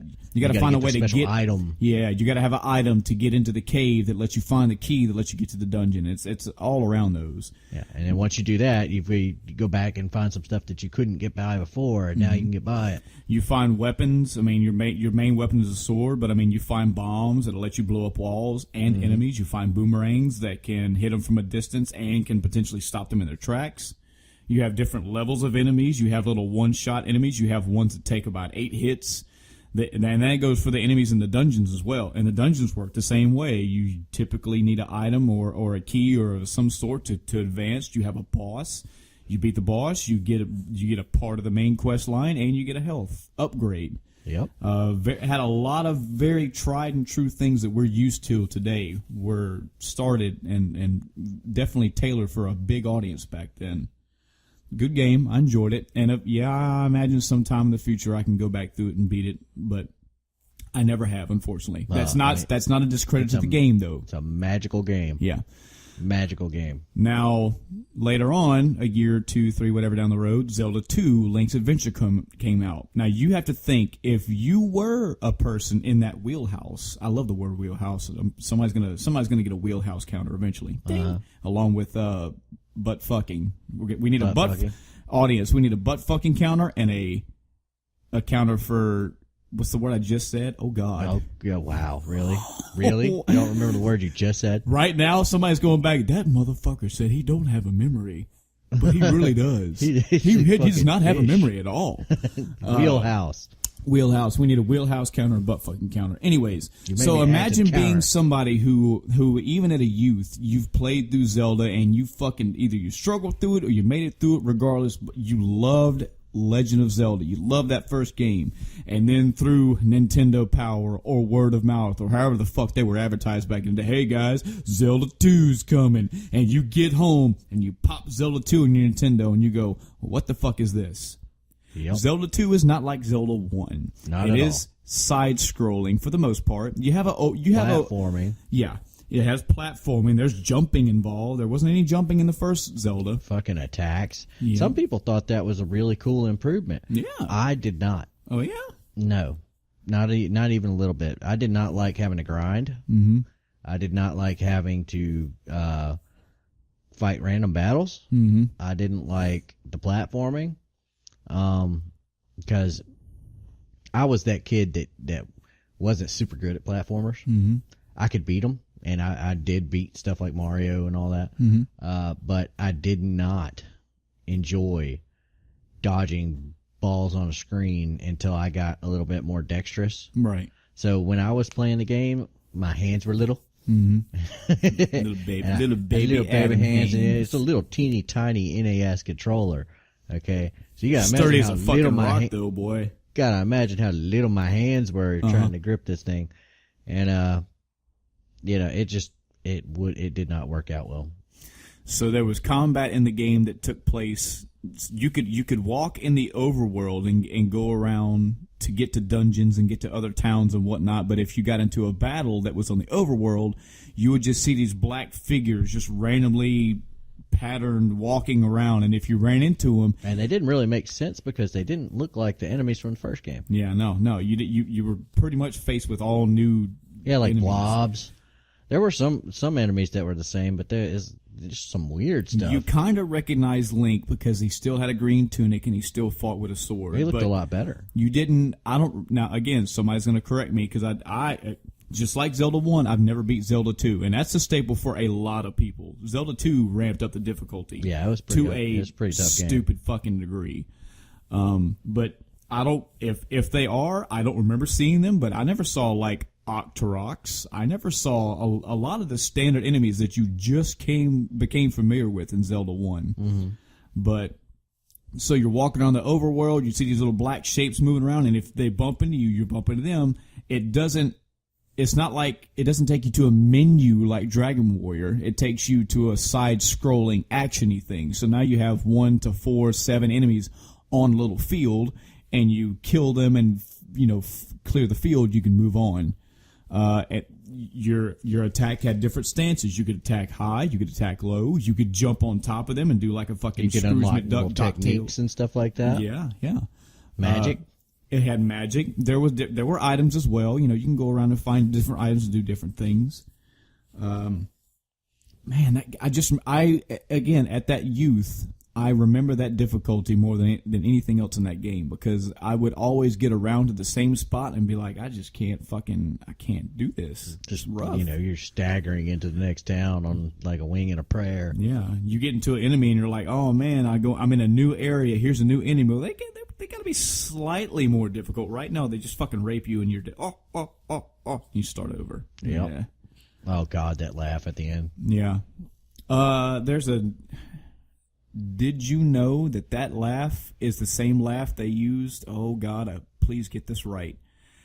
That is the same laugh that Boo uses from Mario 64.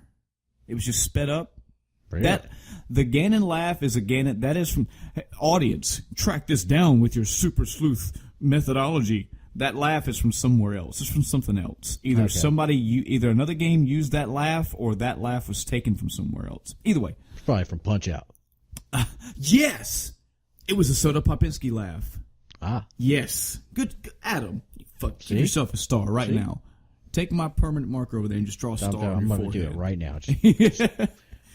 Straight Lancel Lannister right on my forehead. Yeah. So we're already through 2 Zelda games. Sadly, I don't have a fuck ton to add to it. I like Zelda 1 for what it was. I actually didn't mind Zelda 2. I just minded the difficulty. I didn't feel like I progressed enough. And again, just the availability, the way that I played the game. I played at a neighbor's house. I didn't have it in my house and had all this time to devote to it.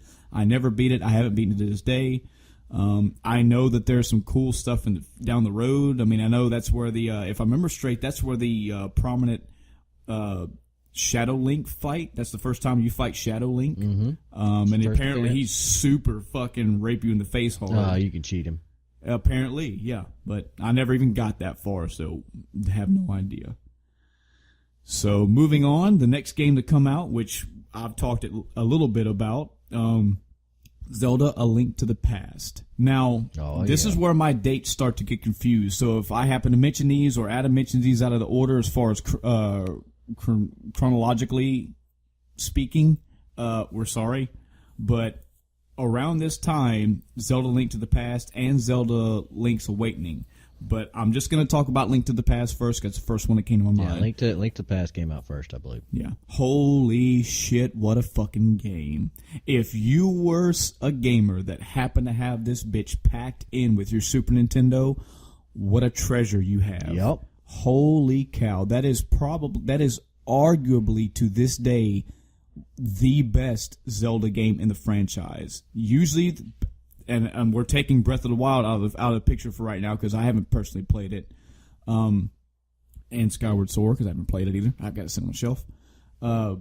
Usually people argue heavily between Ocarina of Time and Link to the Past, and I've got no problem with that argument, because they're both good, but we're talking about Link to the Past right now.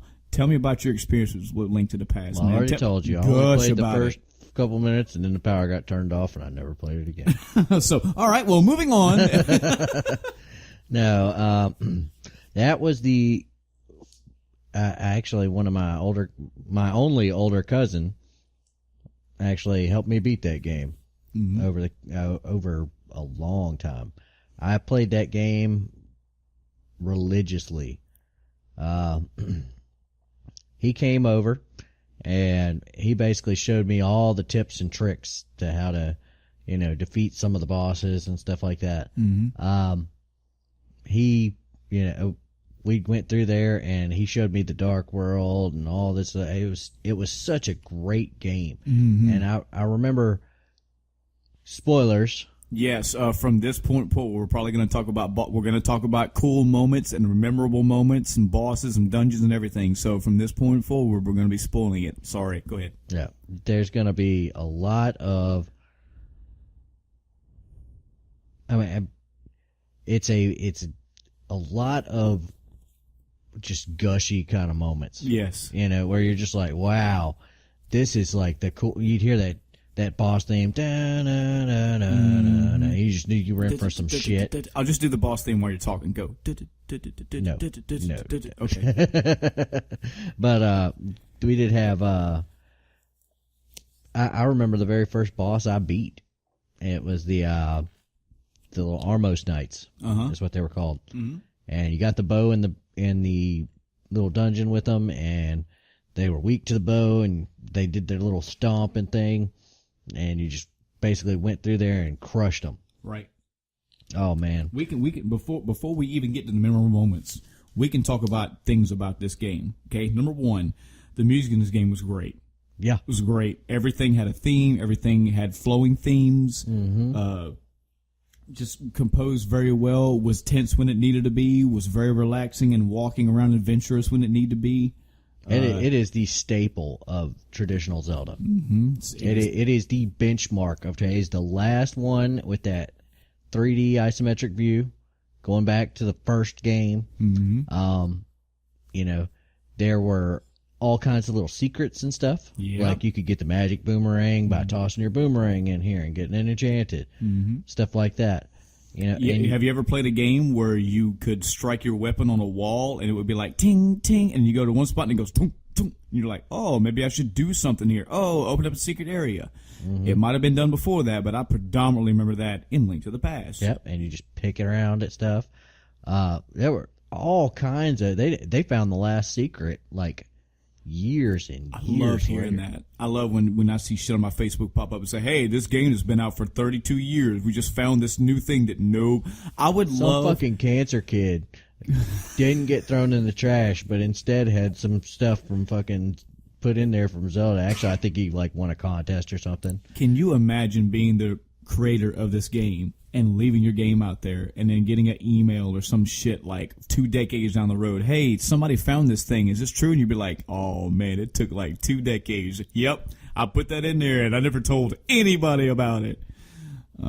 Good stuff. So the sound was great. Mm-hmm. The music was great. The animation was on point. The graphics. So now you've moved up to a 16-bit system. You've moved up to the Super Nintendo. The graphics were for back then fucking beautiful. You could ram the trees and fucking apples would fall out. Yes, you could find so many things in this game that are just. I wonder if I just try this, what'll happen? Mm-hmm. And you find secrets.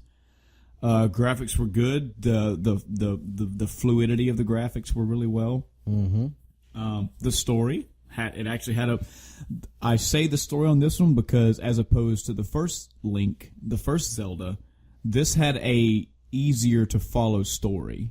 When you talk to somebody, they basically tell you, hey, you need to go around this area and go find this thing.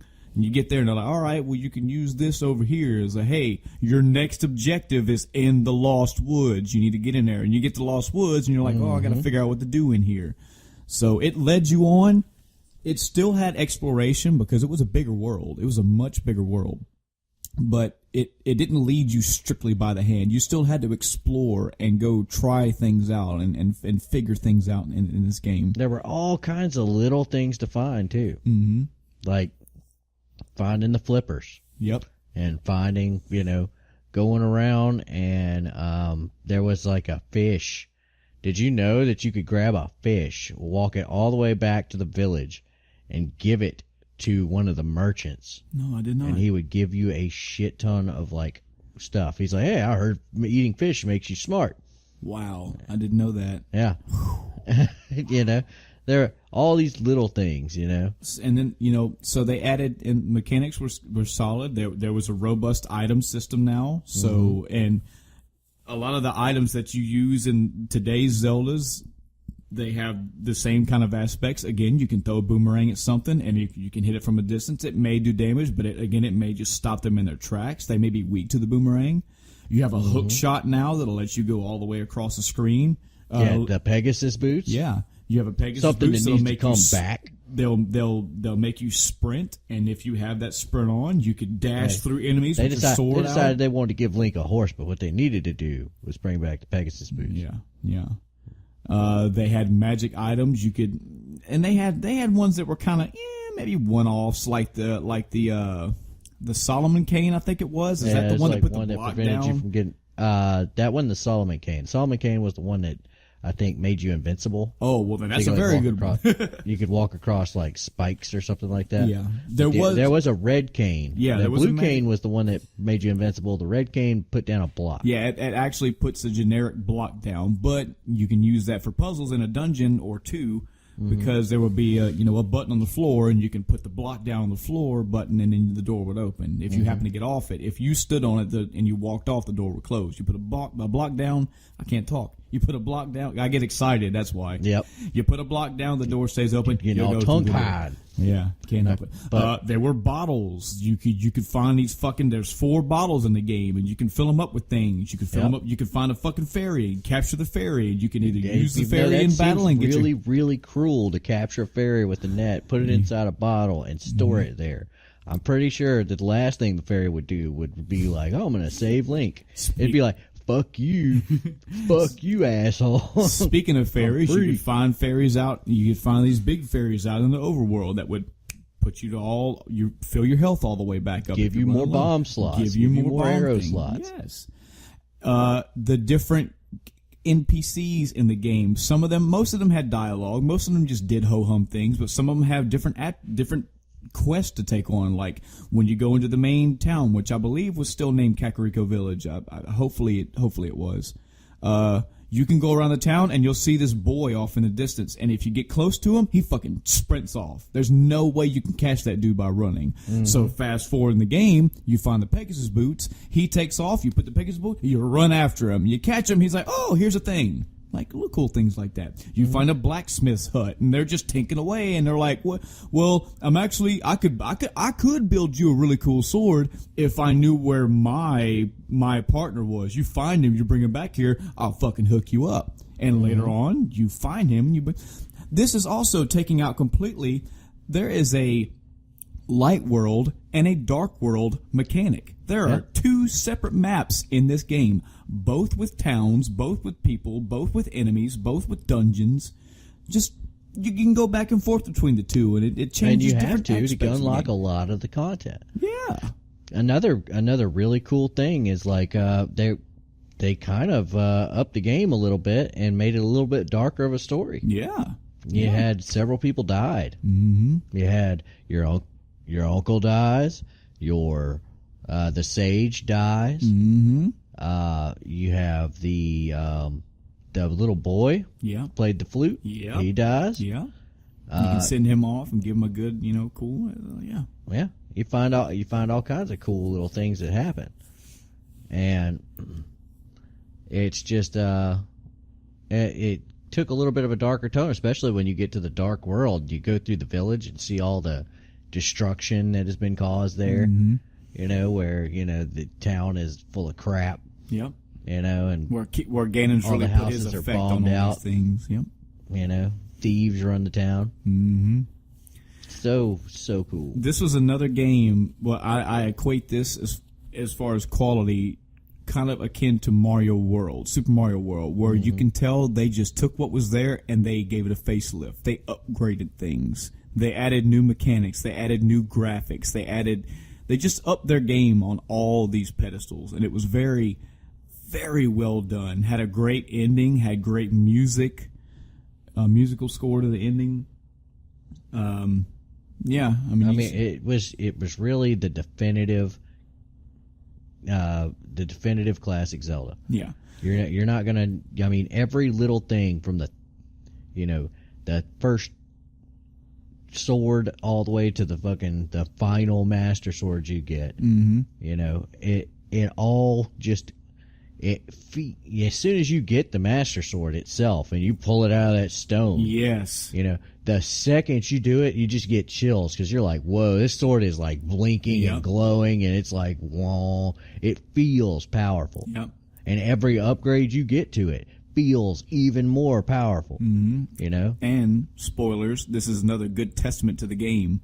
When you first start that game, roundabout after the first or second little mini sort of pseudo quest you have, they tell you that, hey, you want to get to the castle, you want to take down this mage, you need to get through this door. The only thing they can get through that door is a master sword. to get the Master Sword, you got to go here to this dungeon, do this thing. You got to go here to this dungeon, do this thing. You got to go here to this dungeon and do this thing. That will let you get access to the Master Sword. Then you can go to that castle and do your thing. Mm-hmm. Now, if you haven't opened the map at this point, if you haven't got the scale of this game, you may be shortchanging yourself thinking, man, it's just 3 dungeons. Now, the dungeons are fucking great. The dungeons have all those mechanics you know from Zelda. There's key over here, weapon over here. You need this to do that. All great things. You get through those first 3 dungeons, you get the Master Sword, game's not over. You just unlocked 8 more dungeons. Now, that is fucking... Any game that does that where you're like, man, I thought this was either close to the end or doing some more, it's like we got a lot more content for you. Awesome game. Yep. So, the next game we'll talk about in the Zelda series, and we may even miss a couple, but we'll do our best to skim through them. Link. Your name is Link today, Adam. Hello, Link. No, you're Link. I'm not Link. Oh, you can be Zelda. No. I mean, I'm good looking, but not that good looking. You are wearing that sexy green shirt. Adam did tell me that there's a few Zelda games he hasn't played. Hey, there's a few of them even I haven't played. So we'll try to hit them all. The Link's Awakening for the Game Boy, I have played about 15 minutes of. What? My heart, Adam. You're kidding me. Well, Link's Awakening for the Game Boy, I have played extensively. I've played it. I've beat it several times. I've also played the Link's Awakening, the Game Boy Color version, which I like it even more, even better. Good game. You can't go wrong with it because you're just getting this. You're getting more of the same stuff. Mm-hmm. This is another thing that Zelda does really well. I akin this to the Final Fantasy way of thinking. There is a Hyrule, yes. And there is a Link, yes. There's a Zelda, yes. There's a Ganon, yes. There's a Kakariko Village. There's a Boomerang. There are aspects that transfer from game to game, yes. But the world that you played in the first Zelda is not the world in Link to the Past. Nope. The world that you played in Link to the Past is not the world you played in Link's Awakening or Ocarina of Time or Twilight Princess and on up the chain. Mm-hmm. You play in the same themed world. You play with the same themes, but they always facelift it. They always do things better or different. They change it for you. Mm-hmm. So you don't have a light and dark world aspect of Link's Awakening, but you do wind up on an island. The same type of gameplay. It's isometric top-down view.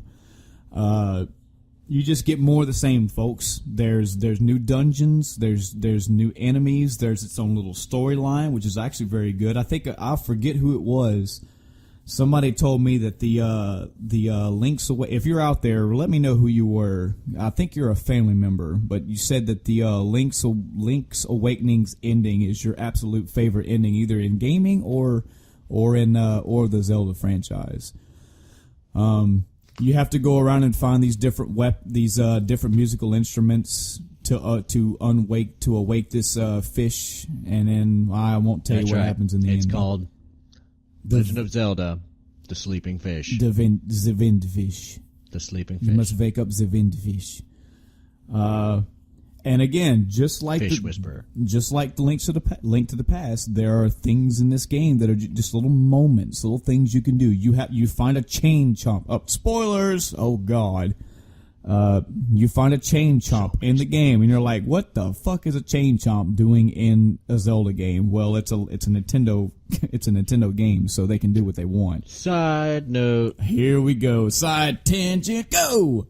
Did you know that in Mario 3, if you stay right out of the range of the chain chomp and just fucking sit there, he'll come off that chain. He'll come off that goddamn chain. Yes. Love that. Just fucking. That was always the moment. Side tangent. Uh-oh. This is something that I love about Nintendo. It's just what you was talking about with Zelda, and just what you just made another point about. I love the little touches that Nintendo puts in their games. Yep. There's so many little bitty things. That's why Nintendo does it so great. But yeah, you find a chain chomp in Link's Awakening, and you're like, what the fuck? And hey, there's a whole little side quest to do with this chain chomp. There is not a Princess Zelda in Link's Awakening, but there is a female figure that has a slight romantic. That's where he started cheating on Zelda, right there. Yep. Link's I knew got you'd like, work adultery in somewhere. Link's got like 20 girlfriends. Well, apparently the fan art, he's got a lot of them. Oh God. I mean, well, Oh God. This went into a dark place. I'm pretty sure This you went into a very, very dark. No, you're making it darker. You I made didn't it. say Rule 34. You did. You no. did. You just well, I mean, did. I did just now. You did. Oh God, it went darker. This is something I've always known about Zelda Link for years. It's always something you always known about me, huh? Girls love Link. I mean, he's a blonde-haired, blue-eyed, adventurous guy. Of course, girls love him, so that's cool. Mm-hmm. But he does have a different interest in this game, and she has a prominent role. It's just more of the good. Now, the memories that I have with this game. Oh God, I'm about to get crucified. I know, because I know. Yep. Here you go. I'm gonna set this up. I'm gonna tell y'all this right now. Now, Adam can disagree because I don't think he promotes himself as like some pro gamer that completes everything and knows everything and does everything. That's not me. Oh, thank God, because neither am I. Like I said in the very first episode, I want 100% a game unless it has hit that point with me. There are a few key exceptions for me 100% in the game. Yeah.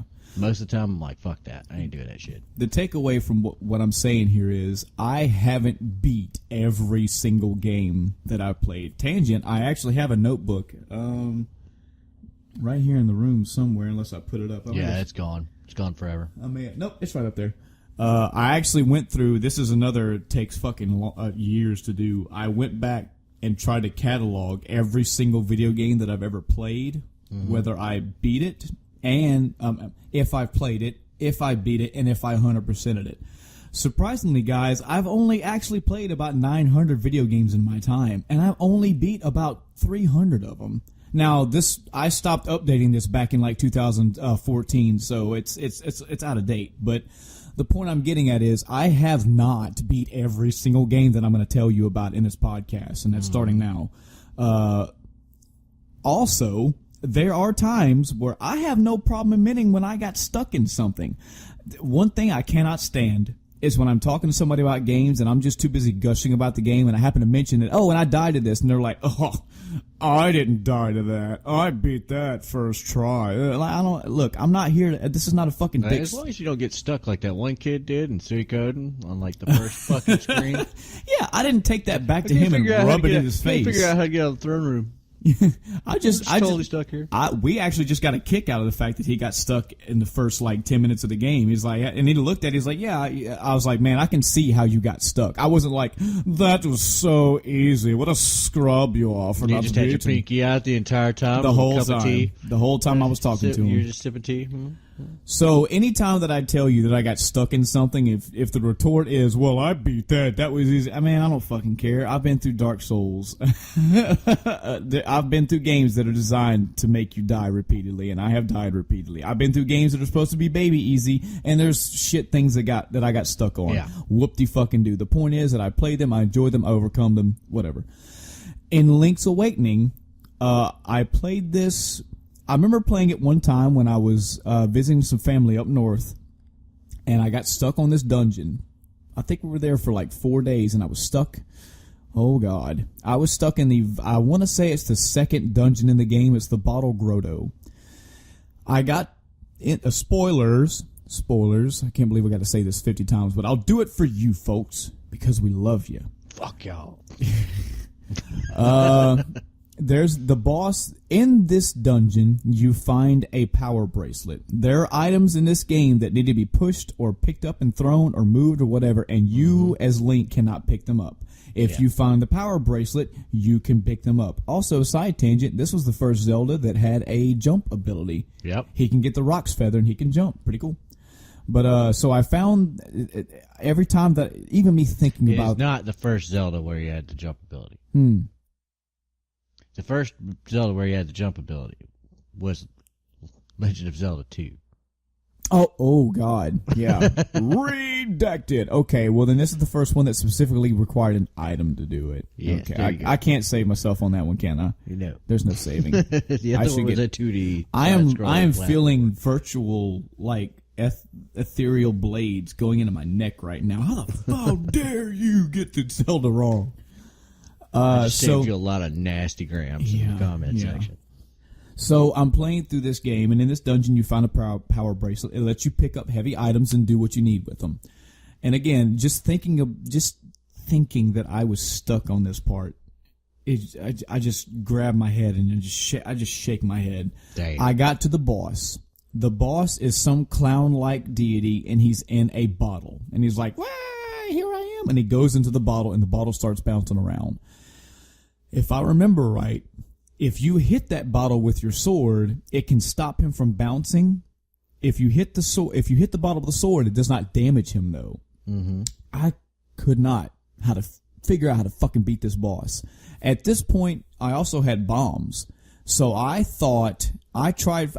think you could pick up bombs when you had them. If I couldn't, either I put bombs on the ground and hope that he would bounce on it, or I would hit him, stop him from bouncing, and put bombs on the floor, and they would hit him, but it wouldn't do anything. So I'm whacking this fucker with my sword. I'm throwing bombs on him. I'm hitting him with, maybe you had the boomerang. I think I threw the boomerang at him. I don't know. I was stuck on this guy for fucking days. Now, you were mentioning the hotline earlier. I didn't have access to the hotline. I wasn't able to use it. Mm-hmm. But I did have a typewriter that my grandfather gave to me from up north. Yeah. And I used this typewriter. I wrote Nintendo, the company, all the time. I can't believe I threw this away at some point in my life. But I had an envelope where I wrote 13 times. And Nintendo responded all 13 times. So I had like 2-3 page direct from Nintendo letters about things. And one of the things that I wrote them was, "Hey, I'm playing Link's Awakening, and I am stuck in Bottle Grotto. I can't beat this boss. Help me out." And I got the reply. They said, "Hey, you got the power glove in that dungeon. Why don't you use the power glove, pick up the bottle, and throw the bottle?" And I was like, "Oh my God, how could I be so dumb?" They gave me. I even had to pick up pots. I had to pick up things that I couldn't think to pick the fucking bottle up. You hit him, he stops, you pick the fucking bottle up, you throw it at the wall, the bottle cracks. Eventually he pops out, you kill him, boom, done. That was the first time. Uh-huh. Second time, I got stuck on this motherfucker. I probably would never have figured that shit out. Oh, yeah. Second time I got stuck on him. Me. I want to say the name of the dungeon. I was stuck in a dungeon. I think it was Eagle's Tower. It was what it was called. It was like the 7th or 8th dungeon, maybe the last dungeon before the final boss. Spoiler alert. Mm-hmm. So I've done all the things I can in this dungeon, okay? This dungeon was a multi-tiered dungeon. There were 4 levels, if I'm not mistaken, fifth if you include where you fight the boss at. In this dungeon, part of the level design is there are these gigantic pillars that they look just like part of the level, but I thought they were just a structure. I thought they were just there to just add more visual detail that, hey, this is a multi-tiered dungeon, and these pillars are holding up the levels. So I'm going up and down. Now, you think the fucking water palace from Ocarina of Time, which we'll get to, was a bad thing? Well, this was my first water palace because there were multiple levels, and there are things to do that affected you. You could drop something through a hole, and it would land on the floor below you, which you could use to go bang a wall or go do whatever. Mm-hmm. So I was in this dungeon, and I did every fucking thing I could in this dungeon. I think there was a key that I needed, and I couldn't get to the fucking key. I even went back to the previous dungeon to see if maybe I was supposed to carry a key over. That didn't make any sense to me. I didn't think that was a solution because if I've already had Link to the Past in my house. Wheelhouse. Counter goes ding. Somebody takes a shot. Email gets sent. Cool. I'm surprised you remembered the word. Yep. I already had Link to the Past Link to the Past under my belt, so I knew I had a pretty good idea that if you needed something for that dungeon, it was in that dungeon. Yeah. So that didn't work. I kept going. I would go up levels and try things. I was doing the whole bang my sword on a wall. Couldn't find any walls to blow up. Even that didn't make any sense because if you needed to progress directly through the dungeon, I don't remember many times where they made you have to find a secret. Like, secrets were good stuff. They were more hearts or bombs or arrows or whatever. So I said, all right, I got an out. I wrote Nintendo again. I said, I'm stuck on this thing. This is what I've done. I can't figure out where the fuck I'm supposed to go. They sent me a letter back. Said, hey, buddy, did you by chance see this black orb? Kind of look like a giant black turtle shell in the level. You can pick that up, which I did. They said you can use that. You can maneuver it around. Well, I picked this fucking thing up, and I brought it through levels. I dropped it down holes. I did everything. They said the pillars that are in that level hold the floors up. You can take that black thing and throw it against a pillar, and when you knock all 4 pillars down, it drops a level down and marries 2 levels together and creates a new level. Okay. Damn. Okay. So I grabbed the How do you do that and not get crushed by this falling floor? I don't know. So I fucking grabbed this thing up and I threw it at him and I beat the dungeon. But those were 2 times. I'm pretty sure there had to have been a time in Link to the Past, I just can't remember it, where I was just like, how was I supposed to know that? And I'm sure there are 70 people right now going, oh, come on, man, I figure that's easy. Different people have different gauges for difficulty in game. There are things that are going to catch you that are not going to catch me. I just don't hold it to people. Those were my 2. Because I was beyond frustrated. I was like, man, I should just start over. Maybe I fucked up the save file. Maybe I threw a key where I wasn't supposed to. Who knows? And it was like, no, this is how you get past the level. I ended up finishing the game. Had a really good time with it. Had all kind of good mechanics with it. Good music, everything. Had for a Game Boy game, really good graphics, really good music, memorable music. Had many quests. You had to go around and find these hidden seashells throughout the level, and if you collected enough of them, you could fight off Jaws. Yes, fight off Jaws. You good fling them at Jaws. All the references, we go to Jaws. Yes, man, so good. I think you get an upgraded sword if you collect them. I don't know if they went in tiers. Like if you get 10, they may have. You maybe get money or something, or rupees or something. But you could also use the bathroom in Demolition Man. This has nothing to do with Link. It's Awakening. But just seashells, you're man. fucking things up at them. You gotta learn how to use the seashell. So the next game we can talk about, again, I don't know where it comes into play in the series, but we can talk about, which do you want to talk about first? Do you want to talk about Wind Waker, or do you want to talk about Twilight Princess? Ocarina of Time. Let's fuck the 2, and let's talk about the one that counts, Ocarina of Time. I know some writing, that was good, because somewhere was like, oh, this motherfucker going to skip over Ocarina of Time? Yep. Nope. Let's talk about Legend of Zelda, Ocarina of Time for the Nintendo 64. That game fucking sucks. Moving on. Tell me your memories and thoughts and moments in Zelda Ocarina of Time. Well, like I said, man, I beat that game over the course of a summer. It's the second time I've actually done that to a Zelda game. If you remember earlier in the other podcast, I did mention that was one of my premier gaming moments where I just sat there and went over every little bit of this game as much as I could. There is a special place in my heart for this fucking game. Yeah, well warranted. You know, it's one of the last Zeldas that I was really wanting to play. Mm-hmm. You know, every other Zelda that's come since then has been something that I picked up, you know, just because it was around. Mm-hmm. But this one, it was something where I was like, man, I really wish I could play this game. I thought the Z targeting was amazing. It was one of the first games to figure out a lock-on system for 3D combat. So good.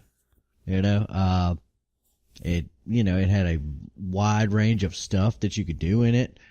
I mean, everything about this game was cool. Another game, just like the last few, that just had little touches all over the place. Mm-hmm. And it also had 2 different worlds. Yep, had 2 different worlds. Yep, it had, the grown-up land, and it had the young person land. Really tickles your Chrono Trigger I mean, nerve if you need it tickled. They didn't go back and fuck this game up to make the sequel make more sense. So, no. I challenge you to go one podcast without mentioning Chrono Cross. You fucked me over. I was going this one. It was making it. It was making it. When we do have the Chrono Cross talk officially, are you going to be a lot will of that cursing. be enough? Will that be enough? No. God. Anyway, Ocarina of Time had cool moments. Had two different worlds. Had you had young Link and you had old Link. Oh God, I get this. Spoilers. You can travel between the two timelines and they affect different things. Really good stuff. It introduced a whole lot of things. You had the masks. You had you had the horseback riding and the archery contests, and you had the whole concept of it being a 3D game and using the first person mode to aim. Yep. Puzzles became a lot more intricate. Yep, because now you're on a 3D plane. Correct. It had the scale of the enemies became huge. Yep. It went from being like, okay, well, that's a big sprite on the screen to being like, wow, look at that thing tower above me. Mm-hmm. Fights, became more talent based. Yeah. I guess you had to roll in, dodge, roll out, block, attack, use different, combinations of weapons. Mm-hmm. It was a massive step up for the series, really. Yeah, on every level. Every conceivable level. They had, the side quests, the mini games. Did you get bigger on Sword? Yeah. Yeah, running around with that thing was awesome. Yep. It's swacking the crap out of stuff. I love how they had a fake bigger on sword. Yep. So you got this sword and you're like, fuck yeah, swing 1. Oh, that does a fuck ton of damage. Swing 2. Man, this is bad. Swing 3. Break. Yep. Uh-oh. It's another game in this series that took things you like from the previous games and gives them a facelift, gives them an upgrade. Did you like having multiple types of swords in the old Zeldas, like Link to the Past? Well, you got that in this one. Did you like having different tunics that had different colors and different attributes? You got that in this one. A lot of your standard weapons were there. The hook shot came back. The boomerang was there. The arrows, different arrow types were there. You still had bottles, still had a lot of these key themes that you remember from the old game are still there. But again, in a different new stuff. Yeah, and added new stuff that worked. And it was in a new environment. You were in Hyrule, but it was a different look on Hyrule because everything was 3D. The meme culture of this game likes to bash on the fact that Navi, people have Navi tattoos, and it's oh man, everybody remembers the most annoying thing in video games, right? Navi, I said this before, she was not that annoying to me. She chirped in now and again, but I don't remember her. Also, everybody touts the water palace as I want to say people misquote it. It's not the hardest dungeon in Ocarina of Time. I would slightly agree it is one of the more annoying ones. Yeah. Just because of the way the equipment system is, which I haven't played it, but the Ocarina of Time 3D, the 3DS version, apparently they have a new way to equip in that game. So it makes quick equipping and quick unequipping easier. Yeah. So, yeah, going to a menu and having to swap the boots on and off and all that, yeah, that gets tedious. But difficult? No, it's just time consuming. Here's my thing about Ocarina of Time and the Water Palace. Uh-oh. I hear everybody talking about that level as whether they say if they tout it as difficult, I blow that out the water. It wasn't difficult, it just took too long.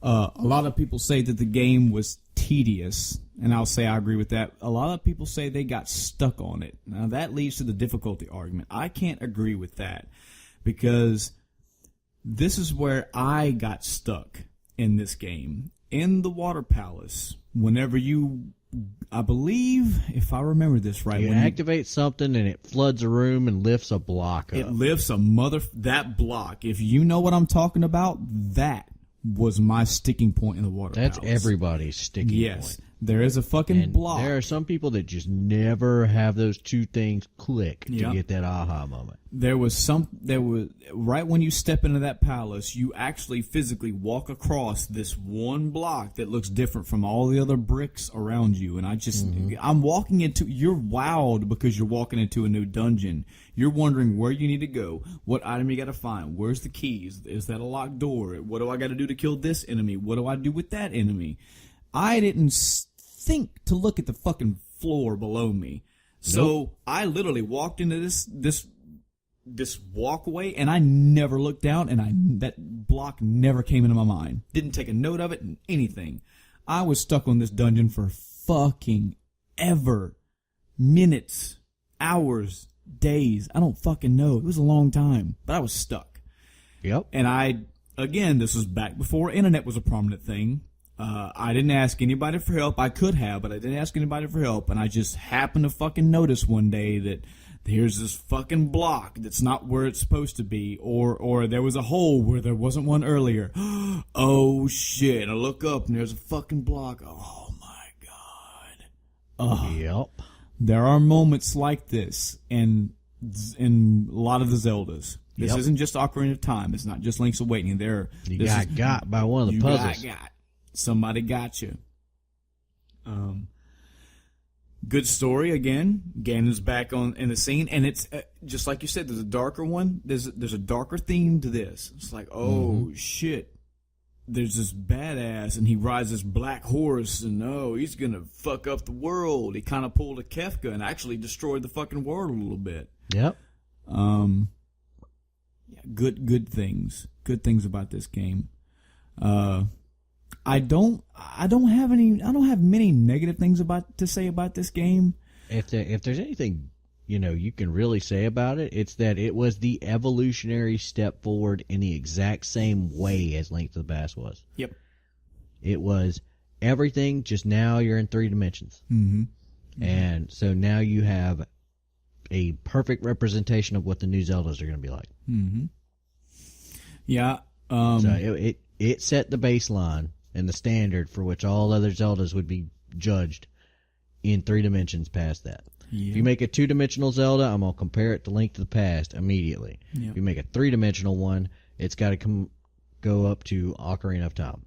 Mm-hmm. Which it is what every Zelda past Ocarina of Time and Link to the Past, everybody had at a minimum those 2 games to go, man, y'all brung it. You got to bring it again. You have to do it again, and you got to do it better. If I were to have one small negative trait about this game, it was that the game felt big, but it wasn't. Like when you actually get into Hyrule Field, because again you haven't been faced with this 3D scenario, you haven't been faced with these 3D graphics and the openness that they're trying to project to you.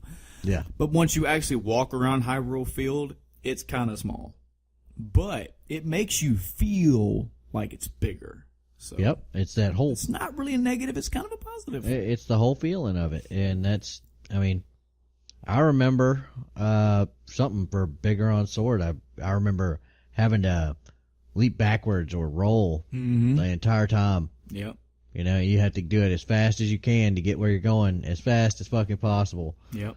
There's some kind of timer that was ticking down, and you just had to Yep. all the way across the field to get to the other side. Yep. Yeah, you remember? That's another thing. There was a guy that's running, the mailman, I think it was. That's running across. He's just sprinting all around Hyrule Field. Yep. Yeah, just little things in that game. I remember there was a graveyard where you could go underneath and you had to use your hook shot to race. You're racing a ghost that just floats the level, but you can use your hook shot and speedily go through this maze and win this race. God, yeah, I do remember the Bigger on Sword. It always went for that. Ooh, my favorite item in that game. Do you remember what you picked as your standard outfit at the end of the game? Like what you decked Link out as? Because I can. The red one? I left his boots the same. I had the red outfit. I carried the red. I had the red gloves. I think you couldn't unequip them if I'm not mistaken. No, I don't think so. and I had the fucking mirror shield. I love that mirror shield. The mirror shield is totally awesome. I mean, it had some cool effect where you could reflect light and, do puzzles, but it just looked cool to me. Ooh, the different enemy types, you along with the Z targeting, your battle system is way different now. Yeah. The ability to lock onto an enemy and keep your vision and focus directly on them. So now you could circle strafe an enemy while hitting them with projectiles and waiting for an opening to jump into melee. Yeah. I will admit, I agree with Ego Raptor a little bit about, now this is the older me though, that says a lot of that battle is a lot of waiting. You get to an enemy and you're kind of dancing around him and you're waiting for him to move so you can move. But dude, when I first played this game, that was fucking great. Yeah. And the more enemies, that was more tactical than a lot of games. Yeah. And then you fight these big ass knights way later in the game that have heavy fucking armor and they're just fucking toom, toom. Then you have to Z target them, and there's a weak spot on their back, and they could swing at you with their axe, but they could also hit you, or they could hit a fucking pillar and knock the pillar of bricks over, and oh man, great bosses. I always thought the boss of the nightmare kind of level, the underground level, the one that was it was two big hands. It was on a fucking bongo. Remember that? I always thought that boss was kind of weird, but it's okay. It's pretty cool. It has its own little game, a little gimmick. That's cool. Nintendo pulled some of their weirdness out. Yeah, I'll take it. Nintendo's like, yeah, we're from Japan. Yep. So, good game. Now, I'm sure a burning question would be. I guess I'll take the ability to ask from you guys, but if you want to ask, by all means do.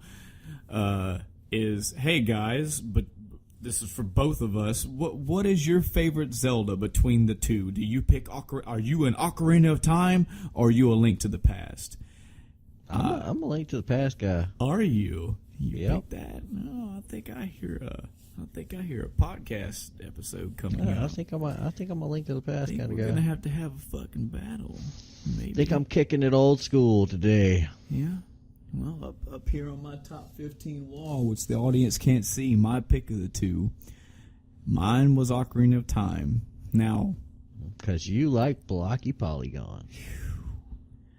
Oh snap! We're going to have this topic as one day where I just go over my top 15, but I just want you and the audience to know this was the second hardest fight that I had to fight on this fucking list, was which of these two fucking Zeldas am I going to pick?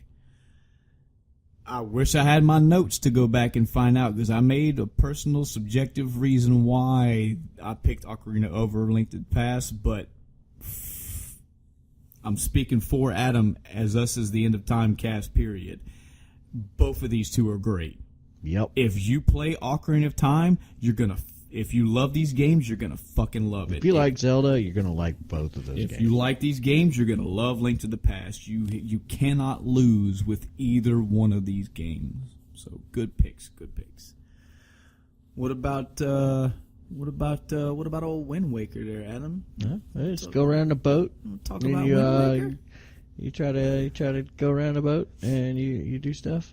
I mean, sometimes you like put a little fucking thing to come off the boat. It's got like a little crane on it. You try to find treasure. This is your summary. Yeah. It's you go around the boat. This is Wind Waker for you in a nutshell. Fuck that game. Oh, I actually did not like Wind Waker at all. Wow. Because of the boat. Are you that asshole I am doesn't that like asshole. Wind Waker just because I want you to know sailing? that in here, full disclosure. At the same time I was playing Wind Waker, which was, I was stationed in a foreign country, and, I had nothing to do but play games, when I was off. And at the exact same time I was playing Wind Waker, I played Suikoden 4. And they were both about boats. But, Adam, one was a remarkably better game than the other. Well, one was about a boat, and the other one was also about a boat. The boat was just what you used to travel around to That's get what to she the said. dungeons and the cities. I don't think that it was a good fit for Zelda. I agree. It felt a little forced. Yeah, it did. It felt like a gimmick, and because it felt like a gimmick, I was just the whole time. I was like, I don't want to be on the boat anymore. I'm tired of being on the boat. So Wind Waker, another 3D type Zelda game, had a whole different visual aspect to it. It had I did like the cell shading. Yeah, it did have a cell shaded, very cartoony effect. But the biggest draw of the graphics was Link himself, because he had his eyes and face in general. He was very emotive. Yeah. He could look left and right, and you could see what he was looking at. He could squint his eyes if he was unsure about something. He could make had this like a angry surprised face. look or an He had angry look. Yes. So it definitely added to the feelings around Link when he was doing whatever he was doing. Same gameplay, folks. Here, guys, you're not missing anything out. There's still dungeon exploring. There's still bosses. There's still enemies, items. But yes, the biggest detractor for that game is that your primary mode of travel was on a boat. And the map, to its credit and discredit, was very large. I mean, there are several islands, but that just meant that the islands were farther the fuck apart. Yeah, that's on the plus side. There was a lot of dungeons and a lot of levels and a lot of everything spread out across this large. On the downside is that you had to travel by boat and watch the boring ass water go by as you change the wind there. speed. And, the wind direction. And, let me play this song for the 400,000th time. Fucking do fucking shit. Yeah, no. Game, gosh, it was too much. Yeah, it's too much. Yeah. The killing point in that game for me of why it took it down from even if I would have it like an 8 or a 9, what the part that took it down the most for me was, I believe, spoilers, at the end when you actually had to find the Triforce and you had to go sail to like 8 different points to go scrounge up the thing. If I got that wrong, I'm sorry, but y'all know what I'm talking about. That was like, man, this is tedious. This is redundant. This is silly. It was a throwback to the first Zelda. Yeah, but it was bad throwback. Yeah. I will say, again, spoiler, it did have, in my personal opinion, the best, I don't want to say ending cinematic. It wasn't a cinematic. The staple in the end of the game, whenever you finish it, spoilers, whenever Link kills Ganon, it's this big epic fight. Ganon comes out and he's got this cool ass robe and he brandishes these 2 blades and you got this fight going on in it. And I'm pretty sure Zelda helps you again in this one. Yep, Zelda's like, oh yeah, let me just undress and distract Ganon. Yes, the young childlike Zelda. AO rating came from. It was totally out of the blue. The childlike Zelda. Yep, and keep going. It was weird. It was really, really Japanese. That's the only way I can describe it. This is my partner here. At the end of the fight, whenever Link goes to deliver the final blow, he jumps up in the air and he stabs the Master Sword through Ganon's head. And Ganon, I think he kind of accepts what happens and he turns to stone. So it's implied that in his head is where the Master Sword lies now, which I thought that was just cool as shit. I was like, man, I can't wait till the next Zelda comes out. He's gonna have to go pry the sword out of Ganon's head, and then Ganon's gonna come back to life. And why would you have to pull the sword out of his head and bring Ganon back? Oh, this is intriguing. So that game was good. Never to be continued. Never to be continued, and it led into... One interesting thing about that, and I just suddenly remembered, they had a mobile mechanic to it. Oh, yeah? It was a mobile... I think it was this game that had the dingle. Oh, the Tingle. Tingle, whatever his fucking name was. God. Yeah, you could put a Game Boy Advance up to it. Yeah. He could do like a treasure hunting kind of thing. No, he could look on the map for you, I believe, and find... I remember there was something to do with that because I had it in I had it like right beside me on the couch while I was doing it. Mm-hmm. And I was like, I really don't find this fun. And then I stopped doing it. Yeah. Plus, the flagship character for that whole thing was Tingle. Yeah. Also, by the way, we are so bad. Adam, we're so bad. We didn't talk at all about Majora's Mask. Yep, that was Scary Moon. It was Link to the Past, or not Link to the Past. It was fucking Ocarina of Time with a big scary moon. The end. This is probably where I'm getting killed over this podcast, I know. But I, to this day, have not played Majora's Mask. Oh, man. I will get to it. I did intend this year to get to it because I've been putting it off, and it keeps getting prominent in my head. I want to play through it and get all the way through it. That was a very interesting game. Yeah. I'm not going to spoil it. I'm not going to spoil it for you. That's okay. Did you play it? I did play it a little bit. Okay. You can talk about it if you want. I was just letting the audience audience know. That a lot of things carried over from because they were so close to each other. Mm-hmm. But you definitely do want to play that. Mm-hmm. Okay. Give it a shot, and maybe hit us up on the podcast when you come up with an opinion on it. Well, I mean, I'm saying this because we're strictly talking about Zelda, and if you can talk about it even a little bit, spoiler free, by all means, tell about it. But I have not. I was just telling the audience I haven't played it. So. I will say this: that from what little I played of it, the mechanics are extremely similar. Mm-hmm.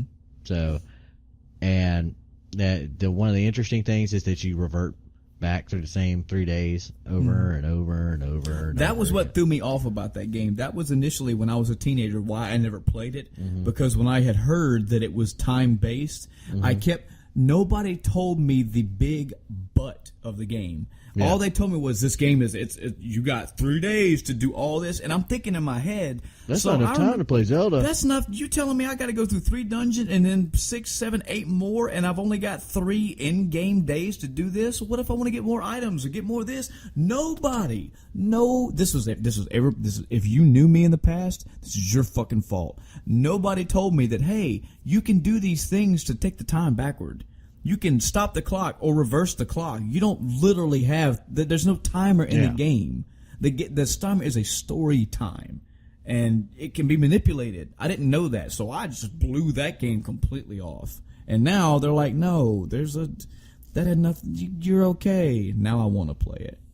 So that's our talk for Ocarina of Time. Sorry about that, but yeah. Just capping off, going back to Wind Waker, I played that game.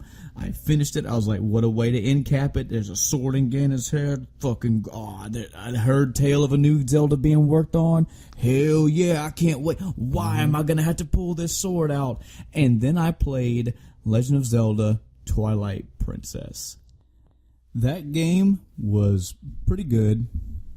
The main thing that stuck out to me to Twilight Princess was the graphics. That was a massive graphical improvement. Definitely. I was looking forward to this being when I saw Wind Waker, I didn't, just from the graphics, the way that Link looked, the way the graphics were, I didn't take that as the next true upgrade from Ocarina, because I just couldn't, but it was still good. Now, Twilight Princess, it had Link in his 3D form, had him looking the way it was supposed to, and it did. Just from he himself to his tunic, to his looks, to the weapons, to the people, everything was a graphical upgrade.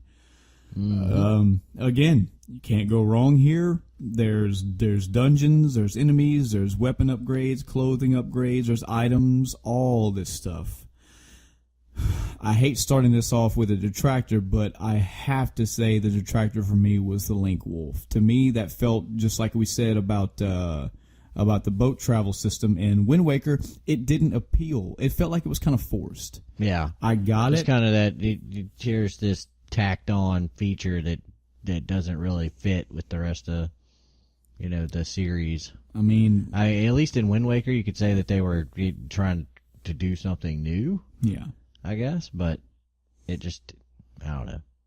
You didn't play Twilight Princess, did you? No, I didn't. It's a good game. I mean, if you take just the Zelda parts, it's good. Just some cool things they do. Spoilers. There's a dungeon in Twilight Princess that you don't realize until you're actually in it. You're in somebody's house. You're in somebody's mansion, but they turn that into a quote-unquote dungeon. Mm-hmm. So, you got to go to different places and get items and keys all over the place, same stuff. But it's not set up like you don't go into a cave and go into a dungeon. You're in somebody's house and you're like, oh, I got to do this thing for this guy. Okay, and you start to realize, oh, this is a dungeon. That was pretty cool. It did not start off with Link pulling a fucking sword out of Ganon, so that whole thing from the other Zelda game did not happen at all, and I felt kind of like, man. Is it the unsheathing of the sword from Ganon's head? I thought if you look at the Zelda timeline, you know that, I mean, it is the most convoluted motherfucking timeline. Yes.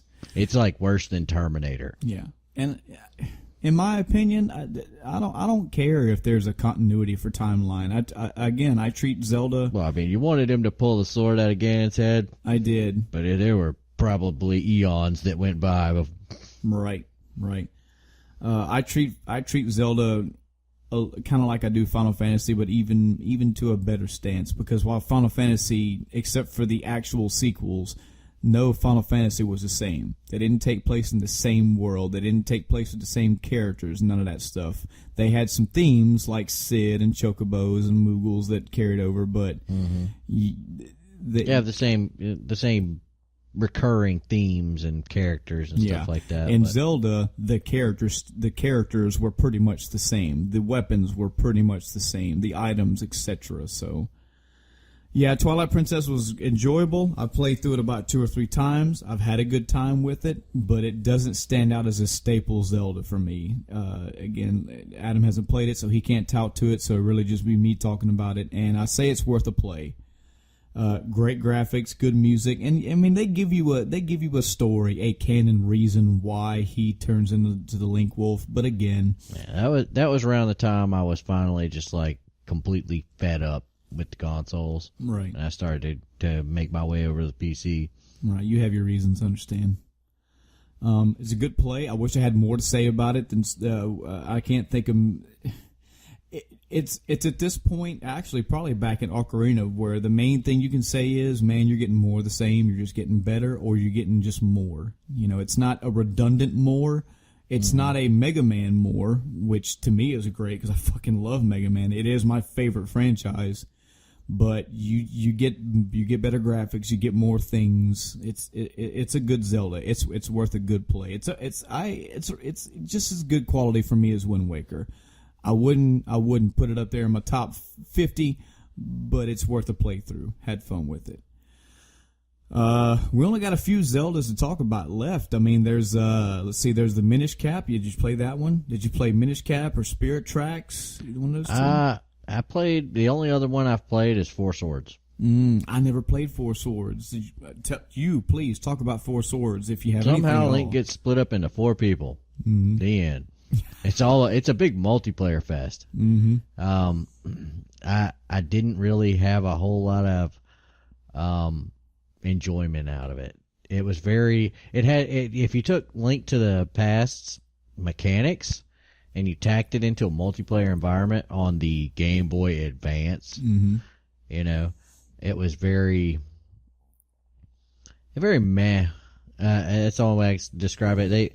They took things like, okay, well, I need 2 people to push this block, right, to solve this puzzle. I need 3 people to stand on these tiles while one person picks this, or holds the door open or something.